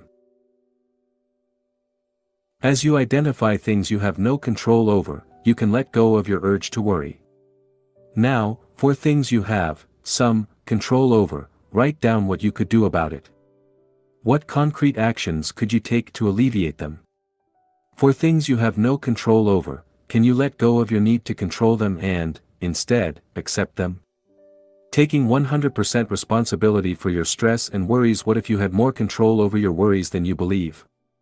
Look at the situations you have no control over and ask yourself, if I had control over them, what would I do? What would it look like? And how could I prevent them from happening? Often, you'll realize you have some control over these situations. This can be by changing, reframing, or eliminating them from your life. Let's say you identified traffic jams as something you have no control over. This sounds reasonable. Once you're caught in the traffic jam, you can't do much about it. But, could you do things differently? For instance, could you leave home earlier or take a different route? What about reframing the situation? Instead of escaping the situation mentally, you could choose to be fully present by making traffic jams a productive part of your day. You could then make the most of it by listening to audiobooks. Imagine how much you could learn if you listened to audiobooks every working day for an entire year. Go over your list and look for things you have no control over. Write down what you could do to change, reframe, or eliminate these events. Action step. Refer to the exercises in the corresponding section of the workbook, Section 4. How to use your emotions to grow, stress/worry. 23. Caring what people think of you. How on earth can another's thought about you harm you? It is your thought about his thought that harms. Change your thought. Vernon Howard, The Power of Your Supermind. Are you overly self-conscious? In this section, I'll explain why you care so much what people think of you and what you can do to alleviate the situation. You are the most important person in the world. First, realize you are the most important person in the world. If you don't believe me, remember the last time you felt intense pain. Perhaps it was toothache or surgery, or maybe, you broke your leg in an accident. What were you thinking back then? Were you concerned about the famine in Africa? Did you worry about innocent people being killed in wars in the Middle East? No. The only thing you wanted is for the pain to go away. This is because you are the most important person in the world. Since you must live with yourself 24/7, it is normal to be concerned about your own mental and physical well-being. You have to realize the same goes for every other human on the planet. For me, you're not the most important person in the world, I am. And, from their perspective, so are your close friends, family members, and colleagues. Because you live with yourself 24/7, you incorrectly assume, often unconsciously, people think about you significantly more often than they actually do. In fact, for the most part, people do not care about you. While it may sound depressing, it's actually liberating. It means you don't have to worry so much what people think of you. As the famous saying goes, when you're 20, you care what everyone thinks, when you're 40, you stop caring what everyone thinks, and when you're 60, you realize no one was ever thinking about you in the first place. While you keep track of all your mistakes and awkward moments, nobody else does. People are simply too busy worrying about themselves. In short, people don't keep track of your past failures, read everything you post on social media, remember your awkward moments, think of you very often, or care about you as much as you care about yourself. Not everybody will love you. You care what other people think of you because you want them to approve of you. You assume the best way to do that is to avoid making waves. As a result, you may spend your whole life trying to be the perfect person, hoping to be loved. However, it usually doesn't work. No matter how great you are, some people won't like you. You may try to fix the image people have of you, but that won't work either. People will still see you the way they want to, because of their own values and beliefs. Thus, if you base your self-worth on what people think of you, you'll always be at the mercy of the approval of others. What will happen if they suddenly disapprove of you? Unfortunately, no amount of external approval will compensate for a lack of self-approval. By trying so hard to be loved by everybody, you risk living a dull life in which you're unable to express your personality. You'll end up mimicking your friends, pleasing everybody around you, but forgetting to please the most important person in the world, you. What people think of you is none of your business. You're not responsible for people's thoughts. In fact, what people think of you is none of your business. Your job is to express your personality the best way you can while having the purest intent possible. In short, your responsibility is to do your best to be your true self. Then, people may or may not like you, and either way is fine. Remember, the most influential people such as presidents and statesmen and women are often hated by millions. Therefore, don't make it your personal mission to change people's image of you. People are entitled to their beliefs and values, and they have the right to dislike you. They are free to interpret your actions and behaviors through their own filter. Part of your personal growth is to accept you don't have to be liked by everybody, and finally, you can be yourself. How to use this emotion to grow? Being overly self-conscious means, 1. You have a distorted view of the way people perceive you, and 2. You are attached to a self-image you want to protect. To stop being so self-conscious, you must address these 2 points. 1. Change your interpretation of the way people perceive you to care less about what people think of you. It is essential for you to redefine your relationships with other people. This entails realizing that, in general, people don't care about you, and you don't care about people. Exercise 1. Realizing people don't care. This exercise will help you understand at a deep level, most people are not really concerned about you. Choose one person you know. It might be a friend, an acquaintance, or a colleague. Ask yourself how often you think about that person in your daily life. Now, put yourself in the shoes of that person. How much do you imagine he or she thinks about you during an average day? How much does he or she keep track of what you do or say? What do you think he or she is worrying about right now? Repeat this process with at least 2 more people. As you do this exercise, you'll probably realize other people are simply too busy to think of you often. After all, they live with themselves 24/7. In their own eyes, they are the most important person in the world. Not you. And this is only to be expected. Exercise 2, realizing you do not care. You're not that concerned about other people either. The following exercise will make you realize this. Go through your day and try to remember all the people you met or interacted with. It might be the waitress or the customers in the restaurant you lunched in, the people you saw on the street, and so on. Ask yourself how much you thought about these people prior to this exercise. You probably didn't think of them at all, did you? As you can see, you don't really have time to worry about other people. Most of the time you are concerned only about yourself. It's not to say you have no compassion or are a selfish jerk. You're merely being human. Stop being overly attached to your self-image. If you are overly self-conscious, chances are you worry too much about the way people perceive you. Perhaps you want their approval or are afraid they will judge you. It is essential you learn to let go of this self-image. Exercise, letting go of your self-image. Write down all the things you're afraid to be judged on, maybe you worry about your look, or you're afraid of saying something silly. Write down why you care. What is the issue here? What image are you trying to protect? Do people believe you're smart and you're afraid you can't live up to this image? Are you afraid of being rejected as a result of saying something wrong? This exercise will bring awareness to the things you're worrying about and will help you address them.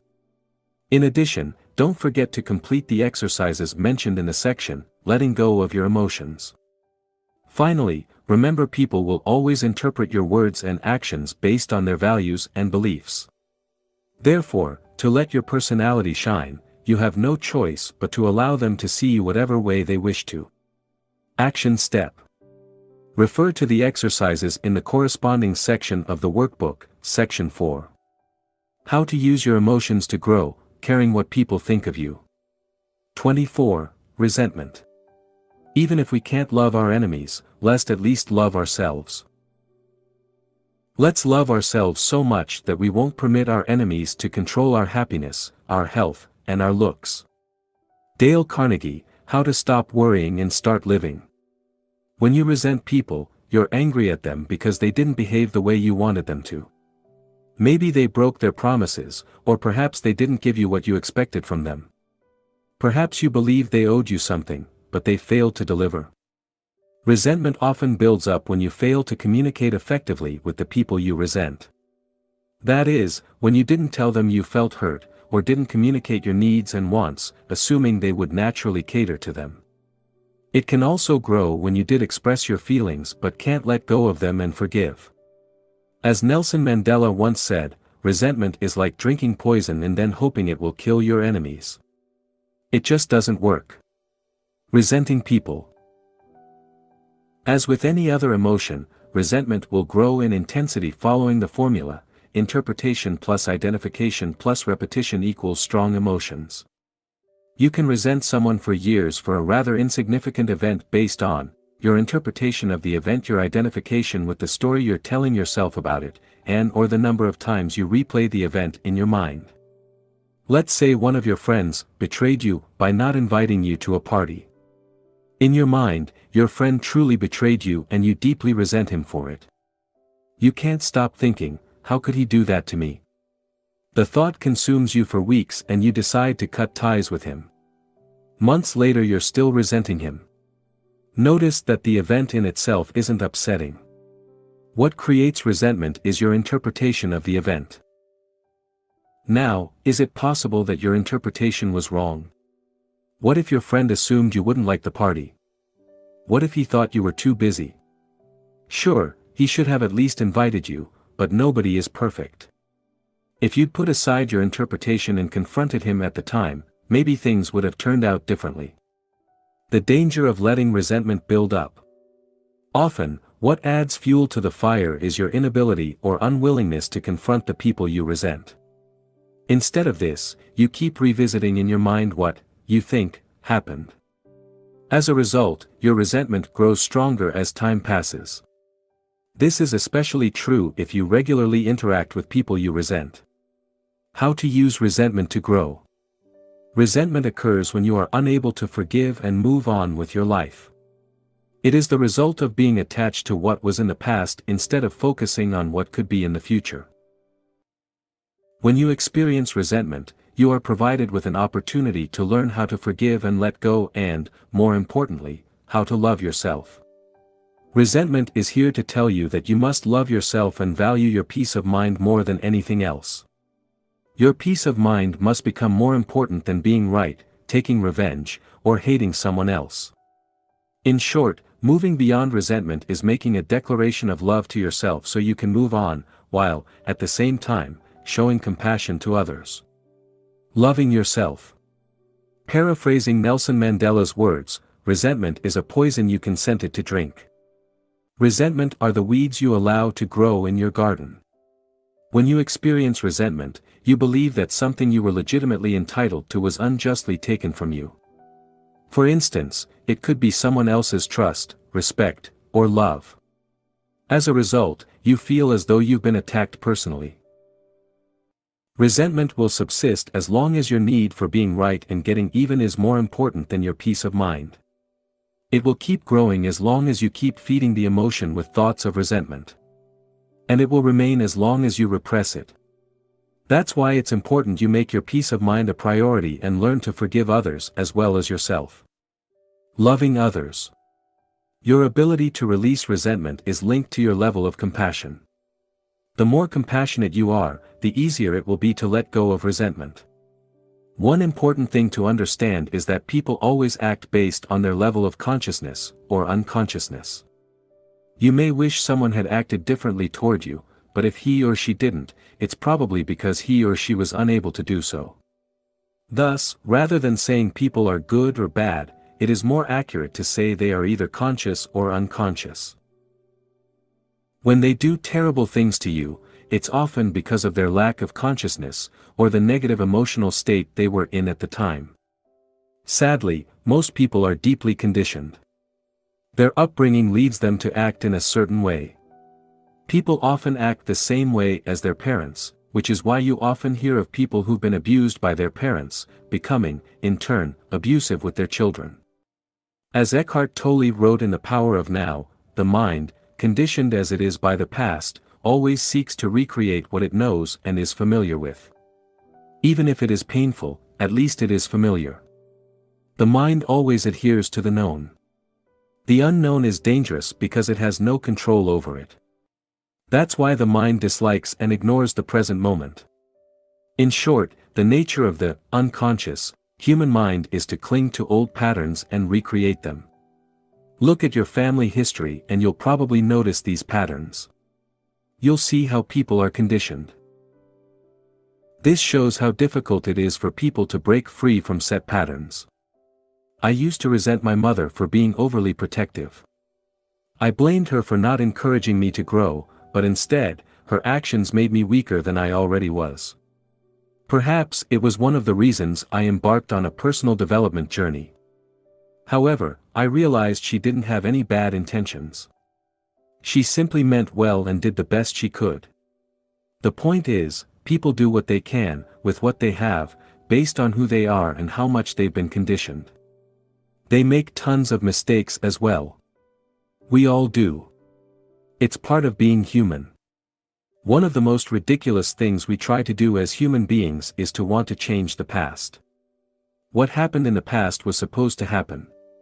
Because it did happen. Now, the question is, what are you going to do about it? How to deal with resentment. To start letting go of resentment, we'll discuss the importance of 1. Changing/reevaluating your interpretation. 2. Confronting the situation. 3. Forgiving, breaking free from identification, and 4. Forgetting, stopping the repetition. Resentment results from your interpretation of something that happened to you. This interpretation leads you to feel betrayed and to experience anger, or even a desire for revenge. By revisiting the scene in your mind, you allow resentment to build and, because you avoid confronting the situation or person at the root of your resentment, the emotion continues to grow. To prevent resentment from building, it is necessary for you to reevaluate your interpretation of what happened, while confronting the situation or person you resent. After doing this, you must be willing to forgive and release your resentment. Finally, you must choose to forget. This entails not replaying the scene in your mind over and over again. 1. Changing/reevaluating your interpretation. To put things into perspective, it is important for you to look at your interpretation of what happened. Might you have overdramatized the situation? Is it possible you misinterpreted something?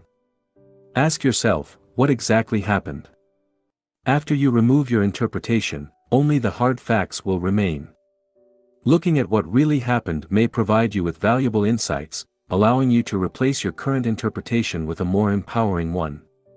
2. Confronting the situation. If your resentment is directed toward people, perhaps you need to have an honest discussion with them and share how you feel. Often, resentment builds up when you don't share your feelings with the person you resent. This is often due to fear of appearing vulnerable, fear of hurting the other person, or fear of negatively impacting your relationship with that person. If you can't talk to that person directly, an alternative is to write a letter. Even if you don't send it, the simple act of writing the letter may help you release some of your resentment. 3. Forgiving. Now you've found a channel to express yourself, you can start to forgive. You've looked at the hard facts and re-evaluated your interpretation. If needed, you had an honest discussion with the person you resent. You did what you had to do, and can now let go. Think of the negative consequences created by resentment. Write down how it affects your happiness and peace of mind. Remember, resentment is the result of your attachment to the past. Forgiveness is simply reconnecting with the only thing that is real, the present, while forgetting about what isn't real, the past. Then, release it. Imagine how your life would be and how you would feel once you've let go of the resentment. Do it right now. Then, let go. Forgive. Remember, forgiving is an act of self-love. You forgive not just because you have compassion, but because you value your happiness more than anything else. As you forgive, you let go of the attachment to your story, and you distance yourself from the thoughts related to it. To let go of resentment, you can use the 5-step process introduced in the section, Letting Go of Your Emotions. 4. Forgetting. Finally, forget. Forgetting is when you stop entertaining thoughts of resentment and simply move on. When such thoughts arise, let them go. Over time they will lose their power. Action step. Complete the exercise in the corresponding section of the workbook, Section 4. How to use your emotions to grow, resentment. 25. Jealousy. When you experience jealousy, you desire something someone else has, but you don't currently have. We all feel jealous from time to time, and this is not something you should blame yourself for. In this section, I will explain how jealousy works and provide you with some solutions to deal with it. How to use jealousy to grow. Jealousy stems from the belief you aren't good enough. It comes from a place of lack and scarcity. You want something someone else has, believing that it would fulfill you. Alternatively, you're afraid of losing something or someone you believe is yours. Jealousy can help you find what you really want. Jealousy can let you know you're on the wrong path and can help you find out what you really want. For instance, in her book Quiet, Susan Cain explained she would often feel jealous of her friends who were writers or psychologists. Interestingly, even though she was a lawyer at the time, she didn't feel jealous of successful lawyers, as her lawyer friends often did. This led her to realize she wasn't made to be a lawyer. As a result, she changed her career and became a writer. I had a similar experience. While I was a consultant, I didn't envy or look up to successful people in my company. On the other hand, on my personal development journey, I became envious of successful personal development bloggers and YouTubers. I felt particularly jealous of 2 such people when I realized they were doing exactly what I wanted to do. I imagined how amazing it would be to help other people and make a contribution to society while studying and growing along the way. This is why I created a blog and started writing books. As you can see, jealousy, when properly used, can be beneficial. Exercise, identify who you are jealous of. Write down who you are jealous of. Now, what does it say about you and what you want from life? Jealousy can signal a scarcity mindset. In other situations, jealousy may indicate you're operating under a scarcity mindset. Let me give you another example from my personal life. When I see best-selling writers, I sometimes become jealous. I feel as though they are stealing my piece of the pie, and I deserve success as much as they do. I'm not proud of this feeling, but I don't blame myself for having it either. This feeling of jealousy stems from the belief there is only a certain amount of success available out there. Thus, every time someone has a little success, they are stealing your piece of the action. Interestingly, this is often not the case. If anything, for writers the opposite is true. The more a writer can cooperate with other writers, the better chances he or she has to succeed. A writer who tries to do everything on his or her own is likely to fail. This is not limited to writers, of course. Shifting your mindset from one of competition to one of cooperation can help you move from a feeling of scarcity to a feeling of abundance. Nowadays, when I see other writers having success, I remind myself what great news it is. After all, if they can do it, so can I. And the more successful my fellow writers become, the more they are in the position to help me in the future. This also works the other way around. The more I help other writers to succeed, the more they'll be able to help me in the future. As Zig Ziglar said, you can have everything in life you want, if you will just help other people get what they want. Remember, what other people can do, you can do as well. Remember also, success is not a limited resource. Exercise, cooperate rather than competing. Think of a time in the past when you felt jealous of someone else's accomplishments. Now, ask yourself why you felt that way. Then, ask yourself, what would it be like to support the person? How could I cooperate with the person? Why is that person's success good for me? Jealousy may tell you to solve self-esteem issues. Perhaps you're afraid your boyfriend or girlfriend may cheat on you, or leave you for someone else. This usually comes from the belief you aren't good enough, and you need your boyfriend or girlfriend to complete you. Unfortunately, or fortunately, the same way you can't control what people think of you or how they behave, you can't control your loved one's thoughts or behaviors either.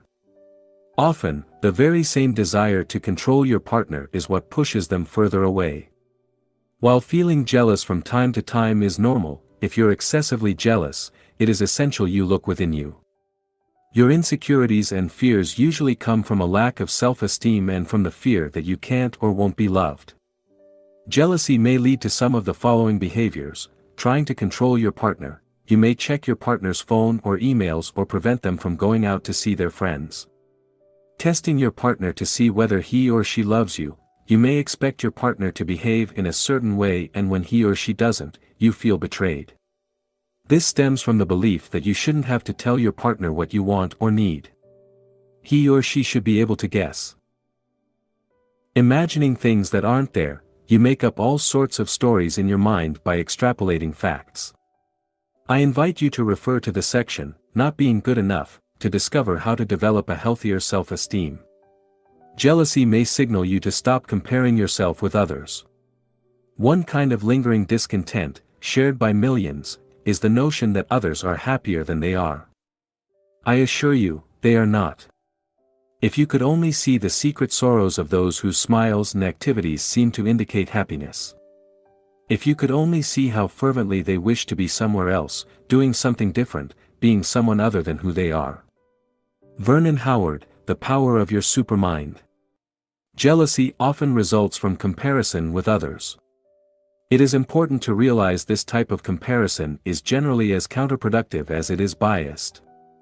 Indeed, you seldom compare apples to apples. You look at some of your friends' successes, but you fail to realize this is only part of the picture. While they may seem happy and successful on the surface, it is quite possible they are unhappy or even depressed.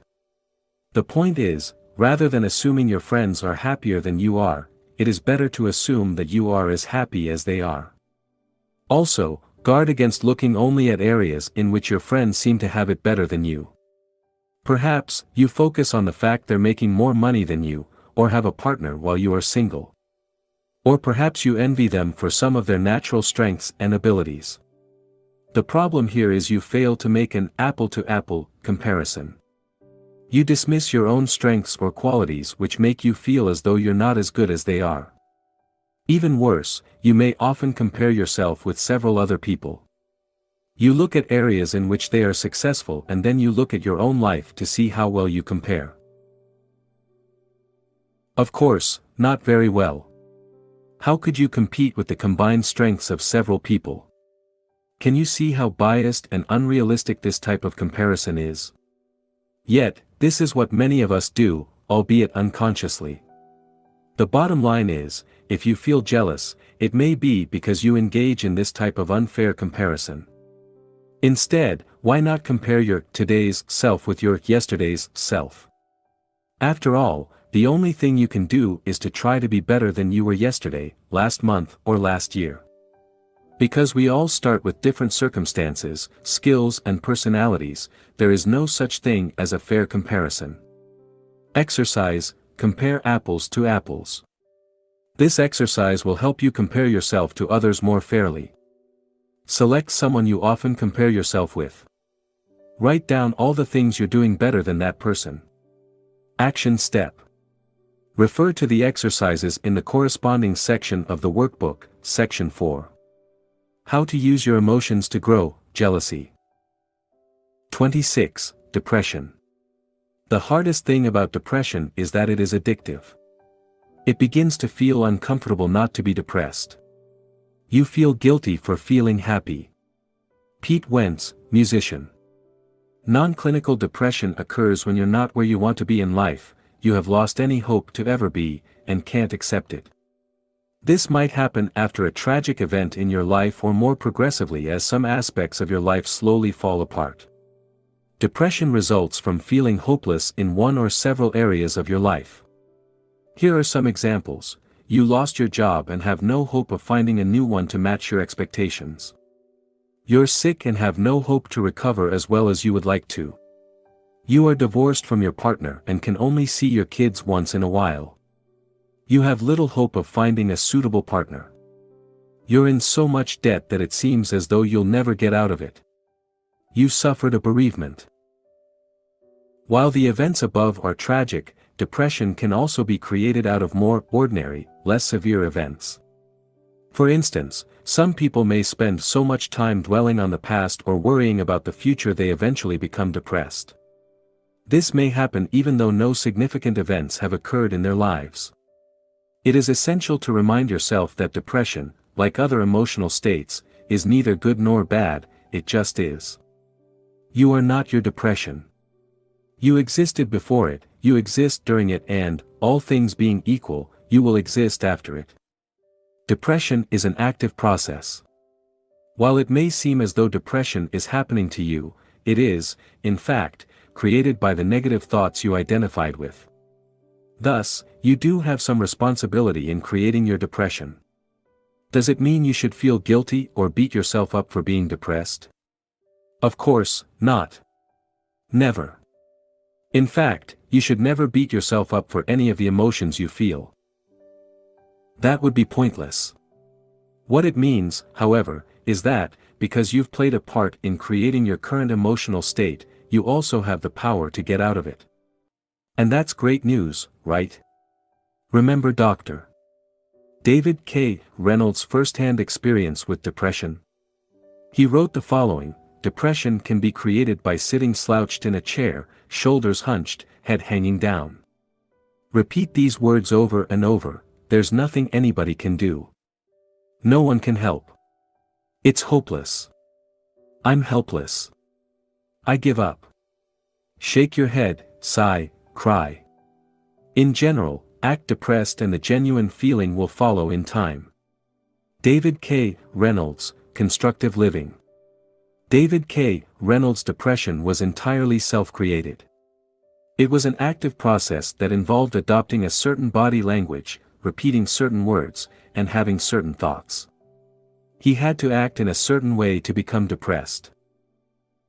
The good news is that because you have the power to create depression, you also have the power to climb out of it.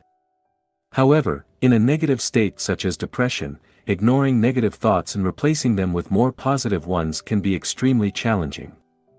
Even if you try to think positive thoughts of gratitude, joy, or happiness, at first, they will seem to have no power. But you may experience other negative emotions such as anger, for instance. You may ignore your anger at first. Your friends may even encourage you to do so. They would rather see you quiet and depressed than angry. However, sometimes anger may help you move up the emotional ladder and overcome depression. Keep in mind, any emotions other than depression can help, and learn to embrace whatever emotional state seems to give you more energy, and therefore provide more power to move up the emotional ladder. David K. Reynolds also suggests that feelings fluctuate over time even with depressed people. He wrote, "In the deepest depression there are ripples and waves of somewhat lighter moods. You can use moments when you feel slightly better to take whatever action may be beneficial to you at that time. How to use depression to grow. Depression is a sign you've lost touch with reality. Have you noticed that human beings are one of the few species on Earth that have the ability to become depressed? This is because they are the only ones who can get lost in their mind and become enslaved by negative thoughts and disempowering stories.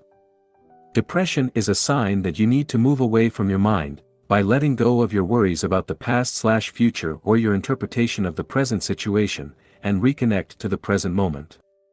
It can be a powerful invitation to let go of the identity you've been clinging to for so many years. This identity is what led you to believe you should be doing certain things, making a certain amount of money, adopting a certain lifestyle, or developing a certain social status. Depression invites you to reconnect with your body and emotions while getting out of your head. After all, didn't your mind create the depression in the first place? Some people who experience severe grief, sadness, or depression like to keep themselves busy to avoid thinking. When depressed, more thinking is seldom the solution. You rarely see people getting out of depression by using their mind. Therefore, instead of thinking, you want to reconnect with your body. Exercising is a great way to do this and has been shown to be effective in improving your mood. For additional information, refer to the section, The Benefits of Exercising. In some rare cases, severe depression can lead people to separate from their mind.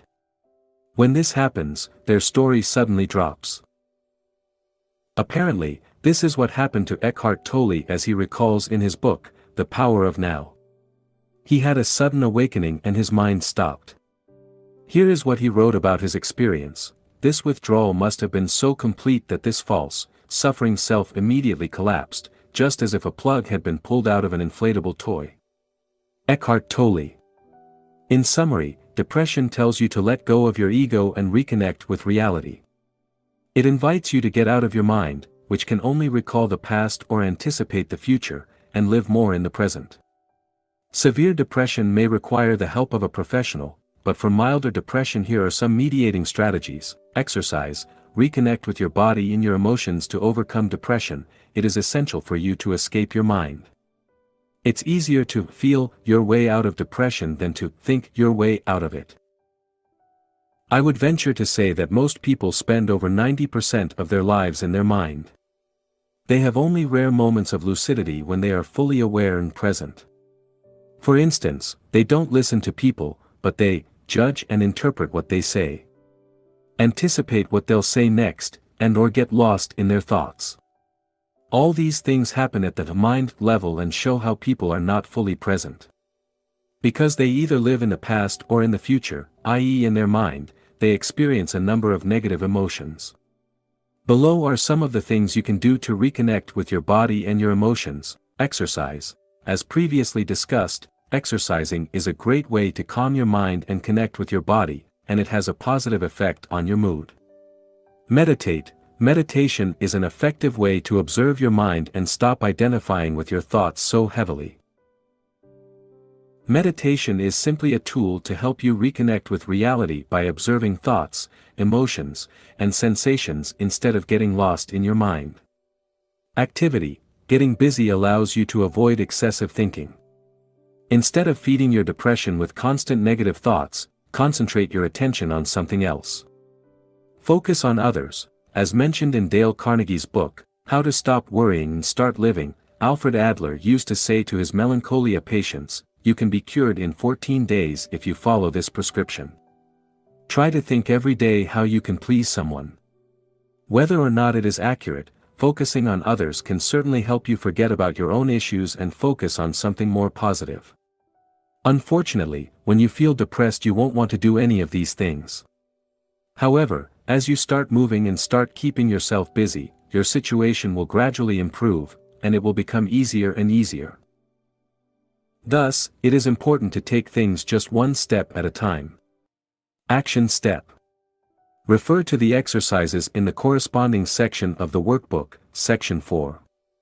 How to use your emotions to grow, depression. 27. Fear/discomfort. Life always begins with one step outside of your comfort zone. Shannon L. Alder, inspirational author. Whenever we try something new, we experience anxiety. We are afraid of the unknown. This is why we like to maintain our daily routine and stay within our comfort zones. From our brain's point of view, this makes perfect sense. If our current habits allow us to be safe and avoid any potential threat to our survival, or the survival of our ego, why bother changing them? This explains why we often keep the same routine, or have the same thoughts over and over. It is also why we may experience a lot of internal resistance when trying to change ourselves. Thus, when we try to move beyond our comfort zones, we experience fear and distress. Now, do we want to stay in the same place most of our lives and avoid taking any risks, or do we want to pursue our dreams and see what we are truly capable of becoming? We have to remember, most of our fears are a threat only to our ego, not to our survival. Generally, they aren't physical threats, but imaginary ones. If we play it safe, we risk missing out on life, and we may regret it later. Below are common fears you may experience: fear of rejection, you're afraid of being rejected. This may be physical rejection from a specific group, but it is generally more subtle. For instance, you may be afraid of making a comment people could disapprove of, asking someone out and being turned down, or sharing your work and being criticized for it. Fear of failure, you're afraid of failing. This usually comes from the deepest fear of not being good enough, i.e., you are afraid of being ridiculed and believe that failure will erode your self-esteem. Fear of loss, human beings have an aversion to loss, which is why we are often more motivated to prevent a loss than to secure a gain. Fear of disturbing, you're afraid of disturbing people. Perhaps due to the belief you're not important enough. As a result, you may feel reluctant to affirm yourself for fear of appearing selfish. Fear of success, you're afraid of success. You may worry you won't be able to sustain it with all the added pressure on your shoulders. How to use fear to grow. The fear of doing something new is often a sign you should go ahead and do it anyway. This indicates a great opportunity for personal growth. Fear, as with any other emotion, only exists in your mind. This is why we often realize what a fool we've been after we've completed something we were initially wary of starting. People who end up reaching their wildest goals often do so because they are willing to leave their comfort zone. Over time, they learn to be comfortable with the uncomfortable. Picture one thing you were once afraid to do, that is now no big deal for you. For instance, I bet you were scared the first time you drove, or on your first day at work. Now, didn't you get used to it? The truth is, people have the formidable ability to learn. The key is to grow accustomed to experiencing discomfort once in a while. By not facing your fears on a regular basis, you will greatly limit your potential for development. Staying inside your comfort zone can also erode your sense of self-esteem as, in the back of your mind, you know you're not doing what you're supposed to do.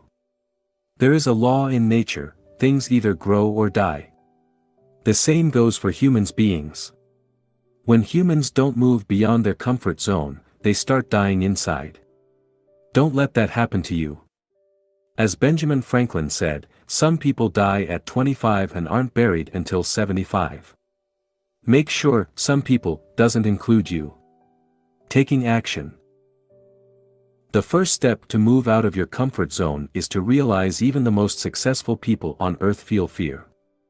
Courage is not the absence of fear, it is taking action despite the fear. Courage is realizing fear is not going to go away and doing what you want to do anyway. Without fear, there is no courage. As you face fear on a regular basis, you cultivate courage and turn it into a habit. You don't need to avoid fear or numb yourself to it before you can take action. Instead, you must accept the fact that fear won't go away and get used to it. Then, you must decide to take action. Exercise, move out of your comfort zone. To start moving out of your comfort zone, you can ask yourself, what is the one thing I should be doing, but fear has made me procrastinate over? Once you do that one thing, you'll likely experience a sense of pride and of being alive. This is a sign you're on the right track. See it as the reward your brain gives you for moving beyond your comfort zone. Action step. Refer to the exercises in the corresponding section of the workbook, Action 4. How to use your emotions to grow, fear/discomfort. 28. Procrastination. Only put off until tomorrow what you are willing to die having left undone. Pablo Picasso. Procrastination is largely an emotional issue. While there are effective techniques to deal with procrastination, for the most part, learning to manage your emotions properly is the key to overcoming your tendency towards delayed action. Why you procrastinate. There are different reasons why people procrastinate. Below are some of them. The task is boring, the task is seen as unimportant, the task is too challenging, or perceived as such, you're afraid you'll do a poor job, or you are habitually lazy. Imagine if the task was lots of fun, perceived as important, and so easy you couldn't fail, would you procrastinate? I believe fear is the main reason people procrastinate. Afraid they'll do a poor job, people would rather put off a task. While they may convince themselves that the task is not urgent or important, or that they are tired, often, the truth is they are scared. Note that procrastination isn't in itself a sign you are lazy or something is wrong with you. We all procrastinate. However, if you regularly suffer from procrastination, it may indicate you either have self-esteem issues, or you lack self-discipline. How to use procrastination to grow. Procrastination might suggest you believe too much in what your mind is telling you. Instead of being the master of your mind, you've become its slave. This comes at the cost of not living the life you want, not accomplishing your dreams, and experiencing low self-esteem, guilt, and unhappiness. Remember, when your mind tells you, you're tired. Let's rest, or let's do it tomorrow, it's not an order. You don't have to follow it. You aren't your emotions. Neither are you your mind. No matter what thought may cross your mind, you can choose to either accept it, or ignore it. Now I would like to share a 16-step process to overcome procrastination. Don't worry, it's not as complicated as it might first appear. How to crush procrastination in 16 simple steps. 1. Understand what's hidden behind procrastination. The first step is to understand why you procrastinate. As we've discussed previously, there are specific reasons behind procrastination. Usually, it has to do with fear, and the mind tells you the best way to avoid fear is simply to do nothing. In other words, to procrastinate. Another reason you procrastinate is because the task is difficult. You want to avoid pain as much as possible and maximize pleasure. This is how your brain works. You may also procrastinate because you lack motivation. This happens when the task you work on isn't part of a bigger vision that excites you. If you lack motivation, ask yourself why. Then, consider the following solutions: delegate the task, eliminate the task, reframe the way you perceive the task to make it part of a bigger, and more exciting, vision, restructure the task so that it becomes easier, or just get started. See Step 13. Spend time identifying all the reasons behind your procrastination. Be honest with yourself. 2. Remind yourself of the cost of procrastination. Procrastination is not a minor issue and comes with severe consequences. The direct consequence of procrastination is that you'll achieve far less than you could during your time spent on Earth. The indirect consequence of procrastination is that you may feel bad about yourself. You may blame yourself for not doing what you know you should be doing, which erodes your self-esteem and creates unnecessary worries. Exercise, the cost of procrastination. Now, take a sheet of paper and write down what procrastination costs you. How does it affect your peace of mind? Your self-esteem? Your ability to achieve your dreams? The more you're sick and tired of procrastination, the more likely you will be to actually do something about it. 3. Uncover your story. The third step to overcome procrastination is to identify the story behind it. What are you telling yourself when you feel the urge to procrastinate? What thoughts cross your mind? What excuses do you use? Some common excuses are, I'm too tired, I'll do it tomorrow, I'll do a poor job, and or it's not really important. Let's address some of these excuses right away. I'm too tired. While that may be true, you must realize you're not your mind.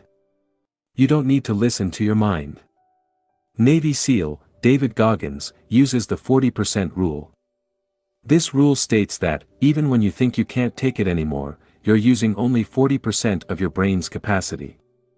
The bottom line is you have great reserves of energy you can tap into when you feel tired. Therefore, working 2 hours on your side business after work isn't going to kill you. I'll do a poor job. If you schedule a task for today, it means you believe you can do it. Thus, the fear of doing a poor job isn't the issue here. After all, if you think you'll do a poor job today, what makes you think you'll do a better job tomorrow? You most likely won't. That's just a story you're telling yourself. I'll do it tomorrow. Doing it tomorrow might not be a big deal. However, if you can't discipline yourself to finish today's tasks, what are the chances you will design your ideal life in the future? Remember, disciplining yourself to complete the task in front of you is, ultimately, what will allow you to create your future life. Time, effort, and self-discipline are required to create anything of value in your life.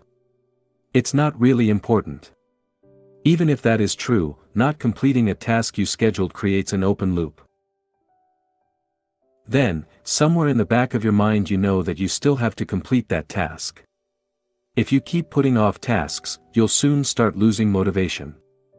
At some point, you may even end up feeling stuck without knowing why. Exercise, write down your excuses. Start becoming aware of all the excuses you come up with. Write them down, then, address them one by one. They control you because you let them to. Commit to addressing them. 4. Rewrite your story.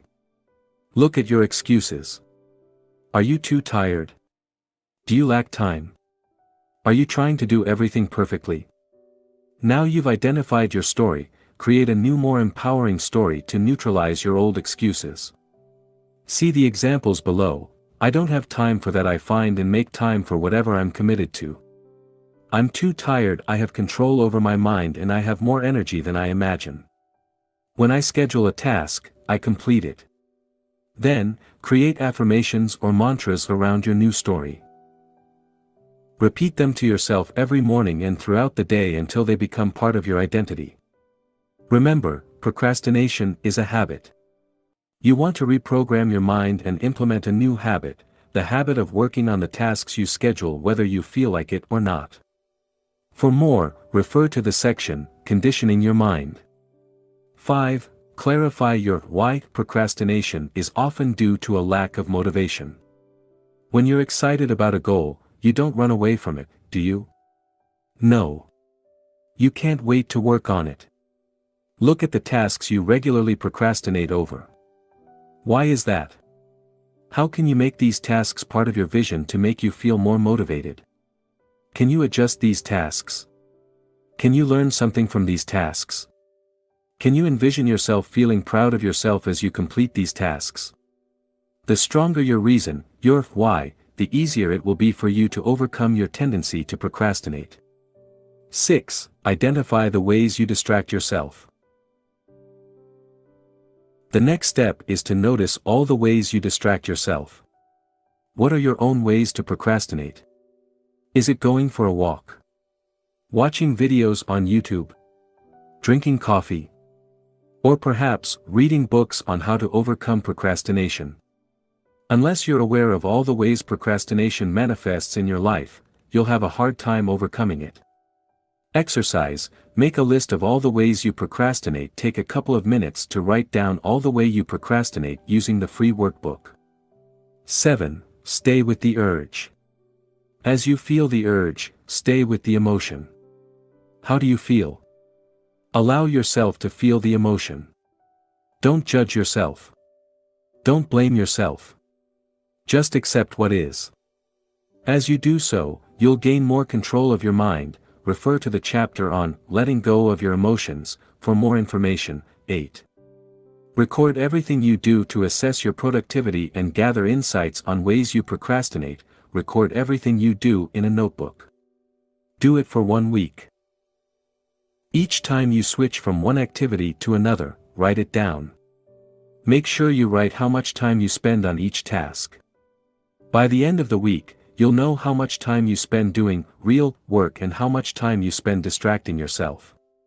Be careful, you might be shocked. 9. Set a clear intent behind everything you do before working on a task. Make sure you know exactly what needs to be done. Ask yourself, what am I trying to accomplish here? What will the end result look like? This way, you'll avoid giving your mind room to create excuses. 10. Prepare your environment. Your mind doesn't like what's difficult. It wants things to be easy. Thus, make sure you remove any friction or obstacle so you can work on your task immediately. For instance, if you want to run, have your running gear ready next to your bed so you can go run right after you wake up, after a full warm-up first, of course.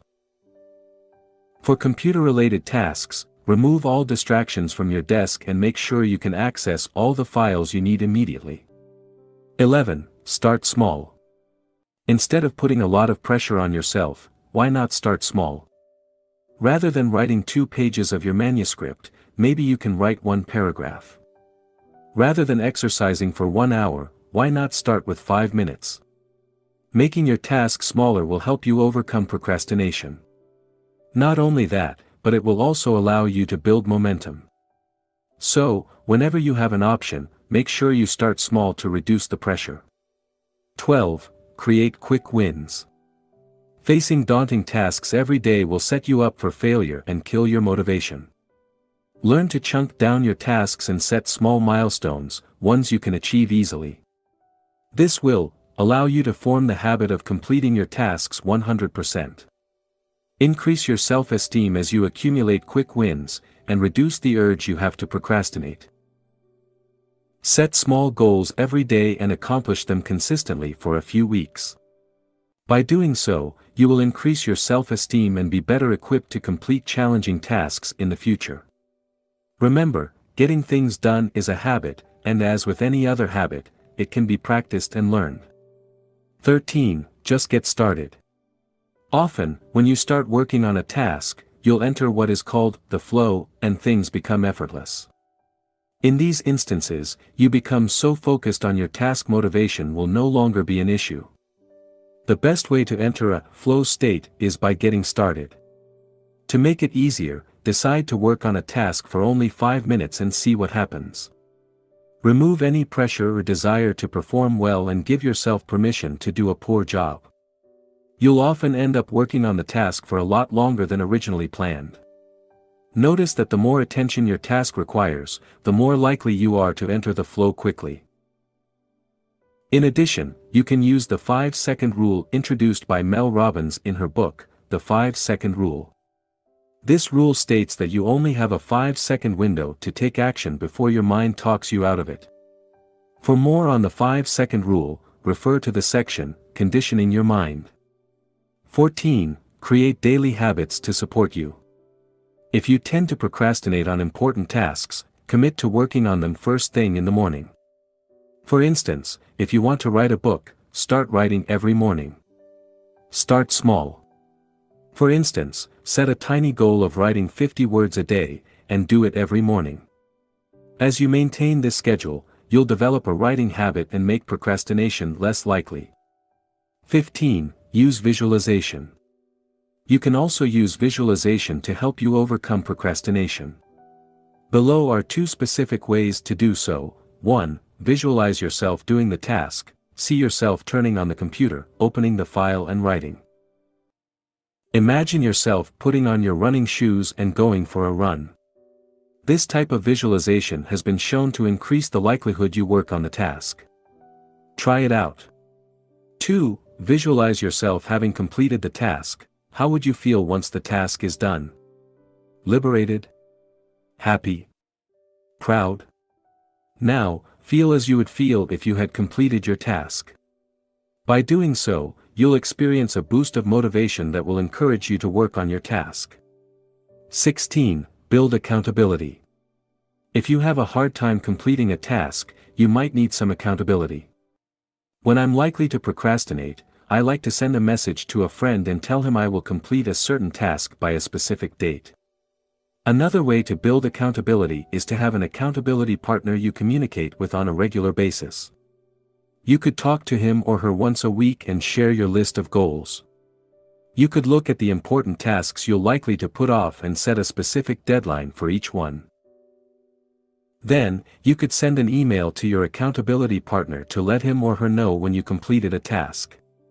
If you follow this 16-step process, you should be able to overcome or, at least, significantly reduce your tendency to procrastinate. Action step. Follow the 16-step process using the corresponding section of the workbook, Section 4. How to use your emotions to grow, procrastination. 29. Lack of motivation. People often say that motivation doesn't last. Well, neither does bathing, that's why we recommend it daily. Zig Ziglar, salesman and motivational speaker. Lacking motivation is usually a sign that you don't have a compelling vision to pursue. People who have an exciting vision seldom lack motivation. While they may experience setbacks along the way and feel frustrated or even mildly depressed, they tend to bounce back quickly by reminding themselves of their vision. Lack of motivation is also a sign you're not following your bliss. It shows there is a misalignment between what you do and who you are. The word enthusiastic comes from Greek and means filled with the divine. If you lack enthusiasm, you're probably out of touch with the essence of who you are. I've never heard of a Nobel Prize winner retiring early because he or she was bored. In fact, most of them will work until the day they die. This is because they have a clear purpose. Similarly, I've never seen billionaires selling their companies to retire on a tropical island. They may have tried but quickly realize how boring their lives have become. The point is, you don't inherently lack motivation, you're just not doing what you're supposed to do. You haven't stretched yourself enough and haven't created a vision that inspires you. Perhaps, you're stuck at the same dead-end job that bores you to tears. Or maybe you're at your current job for the money, or to fulfill your parents' wishes. Then, it's no wonder you lack motivation. Fortunately, you can get your motivation back.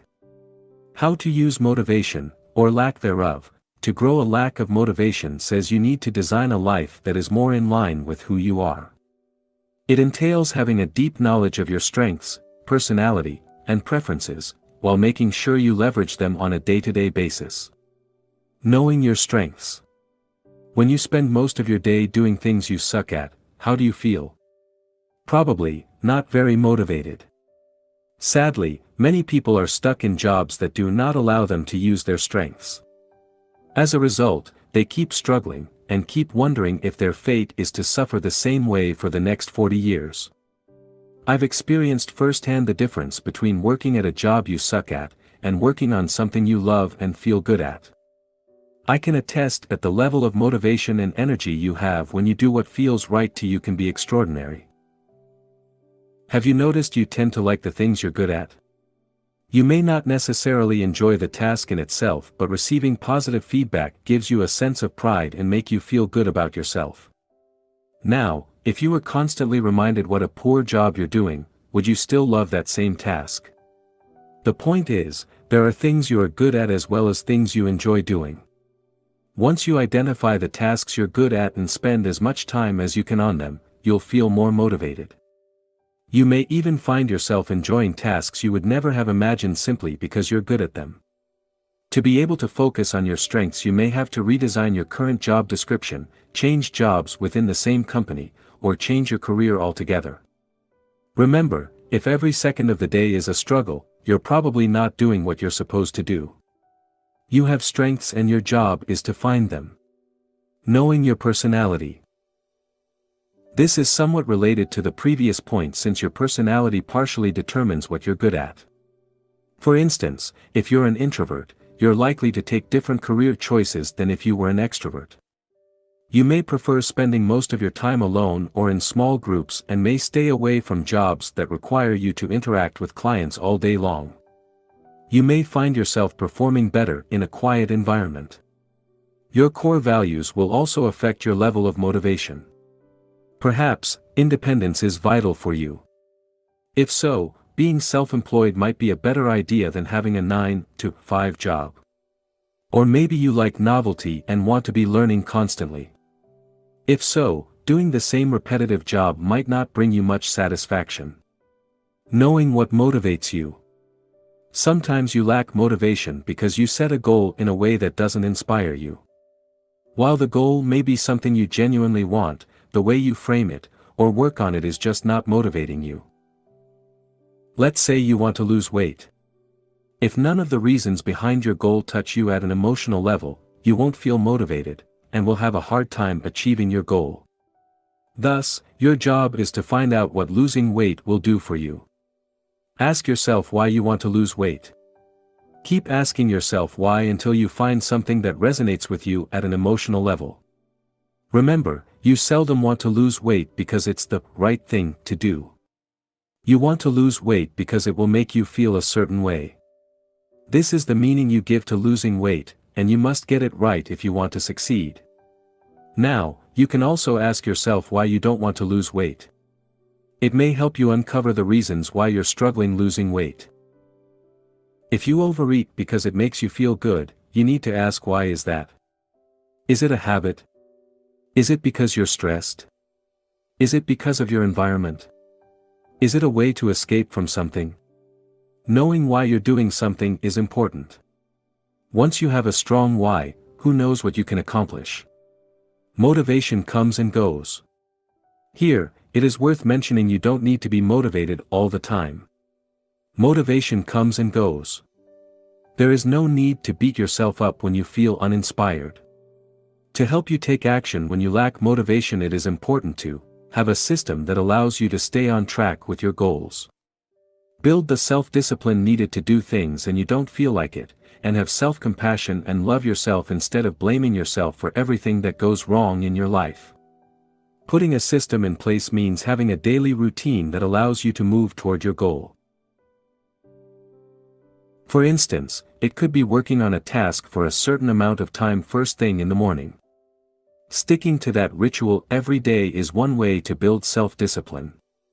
Another way is to set small goals every day and achieve them consistently.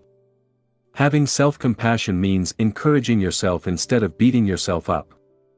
To learn more about how to create a morning ritual, you can refer to my book, Wake Up Call: How to Take Control of Your Morning and Transform Your Life. Feeling stuck.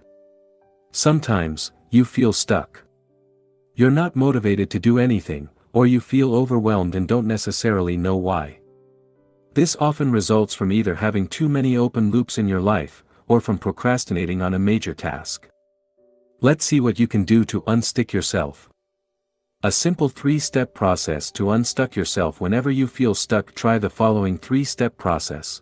1. Make a list of all the tasks that need to be done. 2. Identify one task you've been putting off. 3.